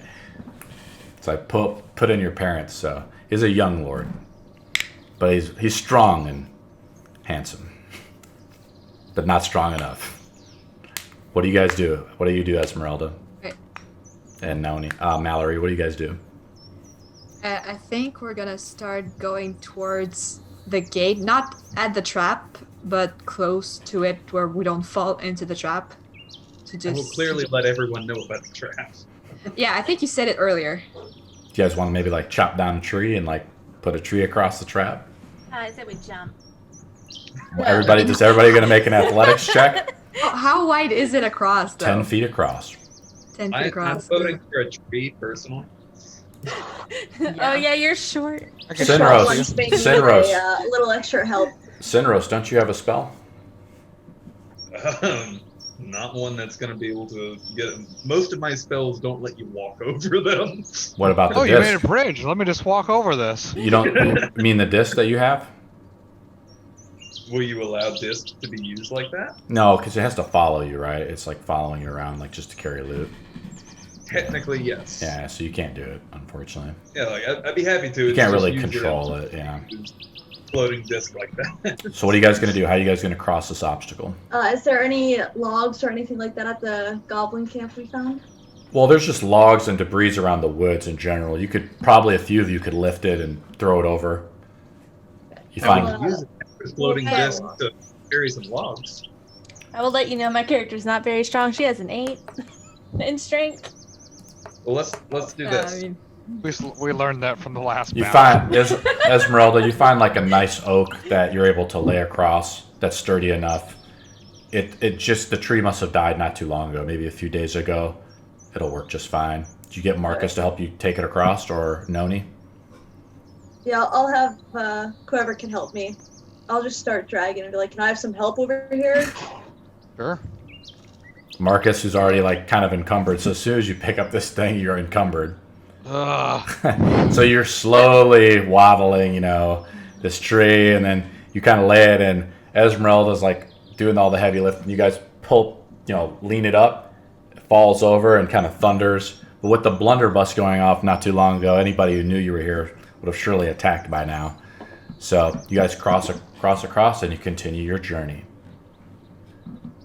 Everybody goes through another full night's rest, right? So you can mark it on your counts. Just all your spells and everything is refreshed. You guys have been traveling for 5 days. Now you're definitely in the mountains, going through the trail up the mountains and down, the mountains again. You guys overlook and see Barovia. It's like a valley, It's a big territory. You can't even see the edge of it, but as you guys are coming down the mountains, you see I would say a mist in the area. It's actually walled off into your final day, and everybody kind of gets to know one another.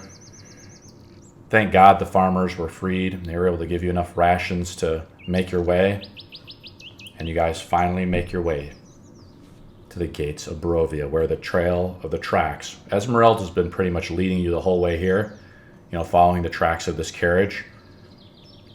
The way the spacing of the hooves have been on the tracks, the horses, it's not natural. They never rest. They never stop to rest, or never swapped out.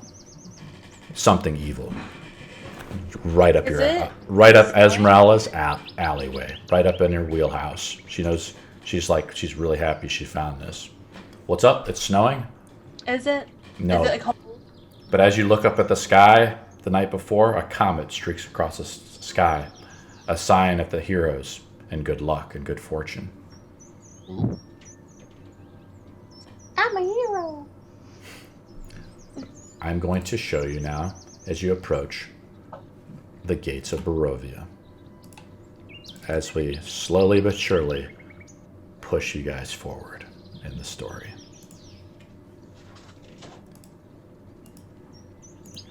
And I will link it to you here. I just wanted to link you the full picture. We have a 15-minute warning before the session ends. This is what the gates of Barovia look like. I'm blind. I don't see And anything. Marcus, did you guys see the picture, or is it hidden? Okay, let me double check the picture. Don't have it. I'm sorry. Let me double check the picture, guys. I can see it. You guys can see it? Who can't see it? Can't where- see it. Oh, it's not doing it.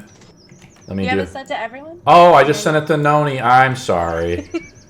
Noni, you're my special player. There you guys go. Special Sorry about that. I did the little secret whisper or something to Noni earlier. I do have pretty good perception, so. So here we go. You guys see these two headless men. And you think, Marcus, you think back to what Usil said? You see him there, sitting down. You see like a man robed, and he looks up to you and he sees you. And you see the tracks of the carriages are leading in through the gates here. These are these two sentinels, essentially. Their heads have been dismantled or whatever, and they lay among the weeds. What do you guys do?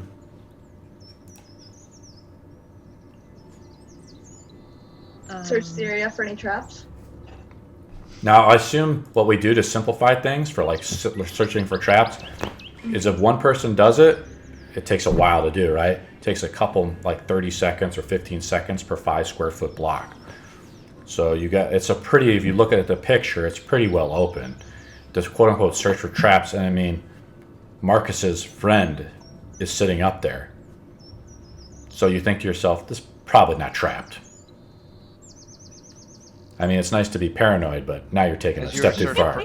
As you're searching for traps, as you'll realize my guy's a little blinded by religion. He's like, ah!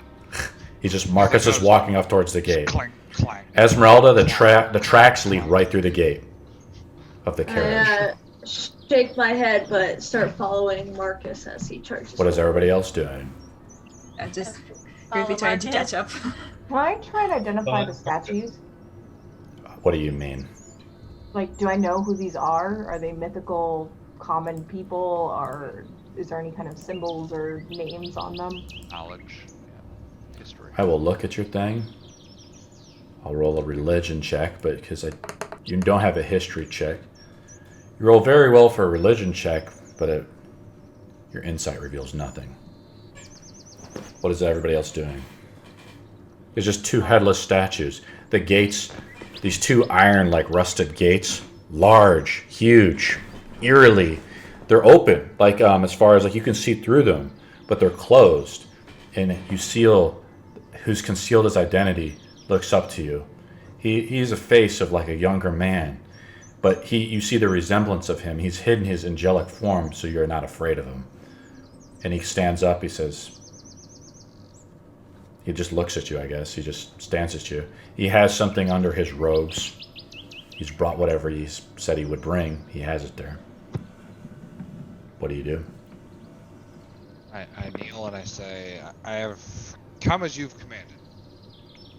This is as far as I can go. I took your weapons, like we said, and I took them to the forges in the seven heavens to have them crafted for you.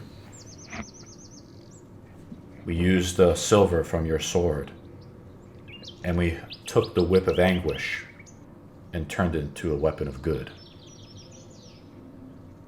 And we combined them to forge the metal, and he hands you a sword. Now, I will automatically just tell you what the sword is. It does not need to be identified.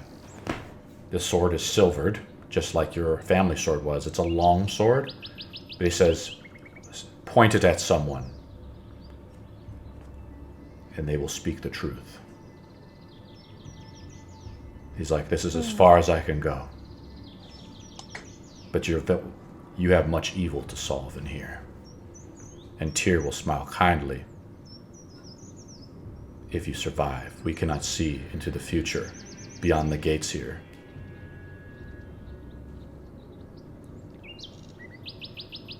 And Tyr is angry. So angry. And your armor shimmers a little bit. The spirits are restless. And he starts walking off past you, like he starts walking behind you. And you guys are all seeing this. He's talking to him. He's physically there. You guys see this man. He looks almost like a bum, but his face is clean when he looks up. And if you want to type his name, I think his name is spelled Seal, the angel. Seal. And you can pull him up in World Anvil if you want to pull up his angelic picture. His hair, if you look at it closely, waves supernaturally when there's no breeze. No body hair on him other than the hair and his eyebrows and stuff. He walks off. Do you go through the gates? Just to confirm, so I got the sword back and the maul? Yeah. Or just the sword? The sword is all you got. You don't got them all back. He gives you your long sword back. All right. He took your maul and molded the metal of it with the whip to give you this, and I'll give you more information on it later. But basically, you can cast Zone of Truth once per day, but you have to draw your sword and point it at someone, and you cast a Zone of Truth once per day. What do you guys do? 10-minute warning. Test it. Test what? The sword. You want to test it on someone? Now, I think it's a 30-foot, basically, cube, and anybody in it cannot lie. But that does not mean they don't have to tell you an answer, but you know that they cannot lie to you. Ooh. You don't have to test it. I was just joking. I'm just telling you what it does. I said I didn't have any plans to test any of our party members. What do you do, Noni? You're standing there quietly, looking at these two sentinel statues, headless. You look at one of them, it just lays there. It has no eyes, no pupils like a statue would. The swords stand there. These statues must be ancient, almost in a way. The world being only a few hundred years old, made by some master dwarves or something or someone. You don't know the whole history behind it. I'm gonna do a quick sketch in a notebook that I have that I can basically just a basic likeness of them to see if we recognize anything about them. I'll make a dexterity check. Your sketch isn't that great, but you got it to a certain degree.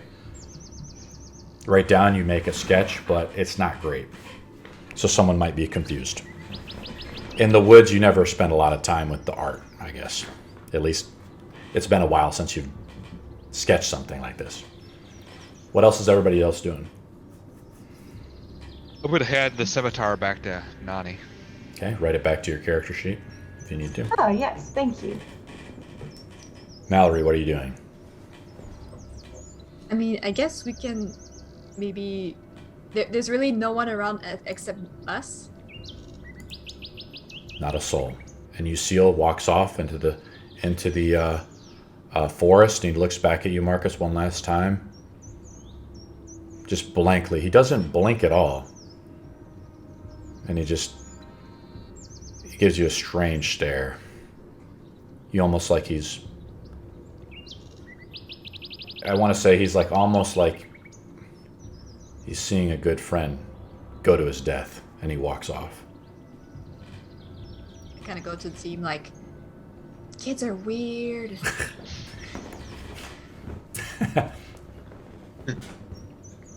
It's like he's wishing his son, goodbye as he goes off on a voyage across the sea to fight some enemy or something, and he doesn't know if he'll return. It's almost like he knows you're going to die.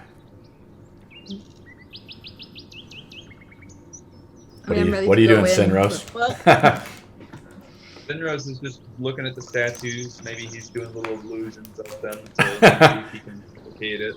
You do them, and the little heads come back on it, and you're like, cute. Yeah, basically. Okay. Nothing too complicated.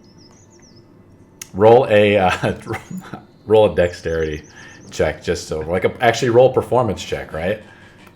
I'll let you roll it. Go ahead. Go ahead and roll it. I think you have a +3. Do you want me to roll it for you? You got it. I can do it. Okay, great. Good enough for government work. What do you guys want to do? Esmeralda takes offense to that. You guys walk through the gates? knows that's the truth. Yeah, but I say I'm gonna walk up and like. Do you guys go up to the gates? Yeah. You guys are about 20 feet away from the gates right now. Through this other side, you see like a mist, like a hazy Typically, mist. I blindly walk through things, but I've learned maybe someone should look ahead before I walk forward. Who's leading the party is what he's asking. I was gonna say we should have the little wizard man send in his ferret to make sure it's all good. Hold on. I swear it's not a sacrifice. I can have my Back, you'll be little fine. run through You guys real need quick. bravery. I'll go through. Miss, the fearless, walks forward to the gates. A whining of the gates, a screeching as they slowly open up, revealing Barovia. Do you guys go in? Yeah, Esmeralda falls right behind Mist. Mist just kind of walks in. She vanishes slowly into the mist. Johnny will go right behind Esmeralda. You guys all just walk in there, I'm assuming, right? Anybody staying behind? You guys are all staying kind of close to one another?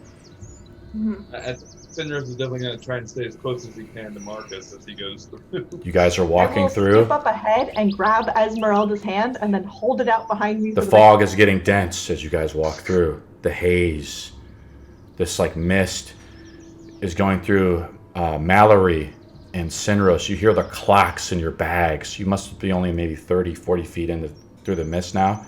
You look back, you can't even see the gate. You hear it shut though, slowly behind you.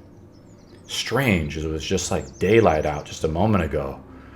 But this strange mist is now all around you, consuming you. You hear the clocks in your backpacks. The gears break and bend and snap. You know something is wrong. Everyone needs to make a Constitution saving throw. Oh, fuck. Except for Esmeralda.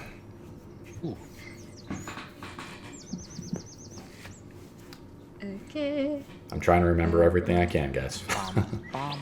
Bomb. Oh, I that's forgot to do okay. the plus. That's a 16 for me. The DC is 20. Oh, hold on. Fuck. Ian, take whatever it was. It's not. It's one less than what it was. I had a 4 in the box. The DC is 20. Everyone who fails starts Against a lot of people. choking and takes Well, one stack. Nobody's hand. Can I start? Yes, the only person who does not affect it is Esmeralda. It takes one stack of fatigue. Everybody needs to rotate their dice except for Esmeralda. You take one stack of exhaustion and you begin choking in the mist. Uncontrollably, the mist is deadly. It's like a vapor, something foul. And Esmeralda, this is not natural. How do you Something change it? evil. There you go. You just hit the right click, hit rotational value, and go to 2. But as we're trying to wrap up the session, so you guys are just slowly walking through. I'll change it for you guys later. You guys hear it in the mist. A growling. You can't see very well, so your vision is just obstructed. Wolves begin to feel it. You see them circling around. You guys escape the mist before you guys take another stack of exhaustion damage, really. But inside the mist, you hear these growling, and you see them. Their beady eyes, red, peering through the mist. And inside the mist, you see a woman emerge, screaming for her life. And she approaches you. She's battered, beaten. Her clothes torn. She's being chased. It's like she's being chased by wolves. And that's where our adventure ends. Oh boy. This woman collapses right in front of you, just running for her life. She's out of breath. She just emerges out of the mist, just like you guys. Eventually our adventures So, will be in sunny before we beaches. go, I just want to introduce you guys, because most of you guys I had you sign up. Now you know, we're now doing Curse of Strahd. This is the adventure we're doing. Most of you guys haven't done it, but it's an official D&D adventure. I think I told everybody this. I only picked this adventure because it fits well into the whole theme of what's going on, all the way up to level 20. You guys will start at level 3 like you are now and go all the way to level 10. The difficulty level for this adventure for a dungeon master and the players is advanced for sure. It's very dangerous. Probably you would want to make another character just in case after you get to level 4. I have a little bit of plot armor. But beyond that, the gloves are coming off. And you guys, if you make a wrong mistake or decision, the difficulty of this, especially since I rolled all your ability checks, is legendary. So it's very hard. Especially with all the fog of war. The entire campaign is already mapped out in one world. Already mapped. Every little zone, every little shop, everything. You want to go to any place, boom, I can create a map. We'll just drop it right down. It has over 200 named NPCs. And it'll take about 6 months to complete, or 20 sessions, if you do it correctly. The fatality rate is high if you fuck up. But I'll be nice and gentle as we welcome you to Barovia. That's it for our session tonight. You guys excited? Do not. Oh, by the way, one last thing is do not cheat. I'm going to give a shout out to Lunchbox Heroes for enhancing our this dungeon or quest, or I'm sorry, the whole campaign really of the next 20 weeks, as I will be adapting a lot of stuff, including integrating what you guys have already done and some of the history of Zin into the campaign. So even if you quote unquote cheat, you're not going to be like Esmeralda, played by our friend down here. She's actually an NPC character. So some of these really pivotal NPC characters that are supposed to be played by me, I feel like they should actually be played by players because they're so pivotal to the game and connect the story so well. So we'll see you guys next week. And let's hope our friend is doing okay and that she actually joins up with us next week. Fingers crossed. Everybody done for the night? Everybody have a good time? Yeah. Yeah. Quick question: when we were choking.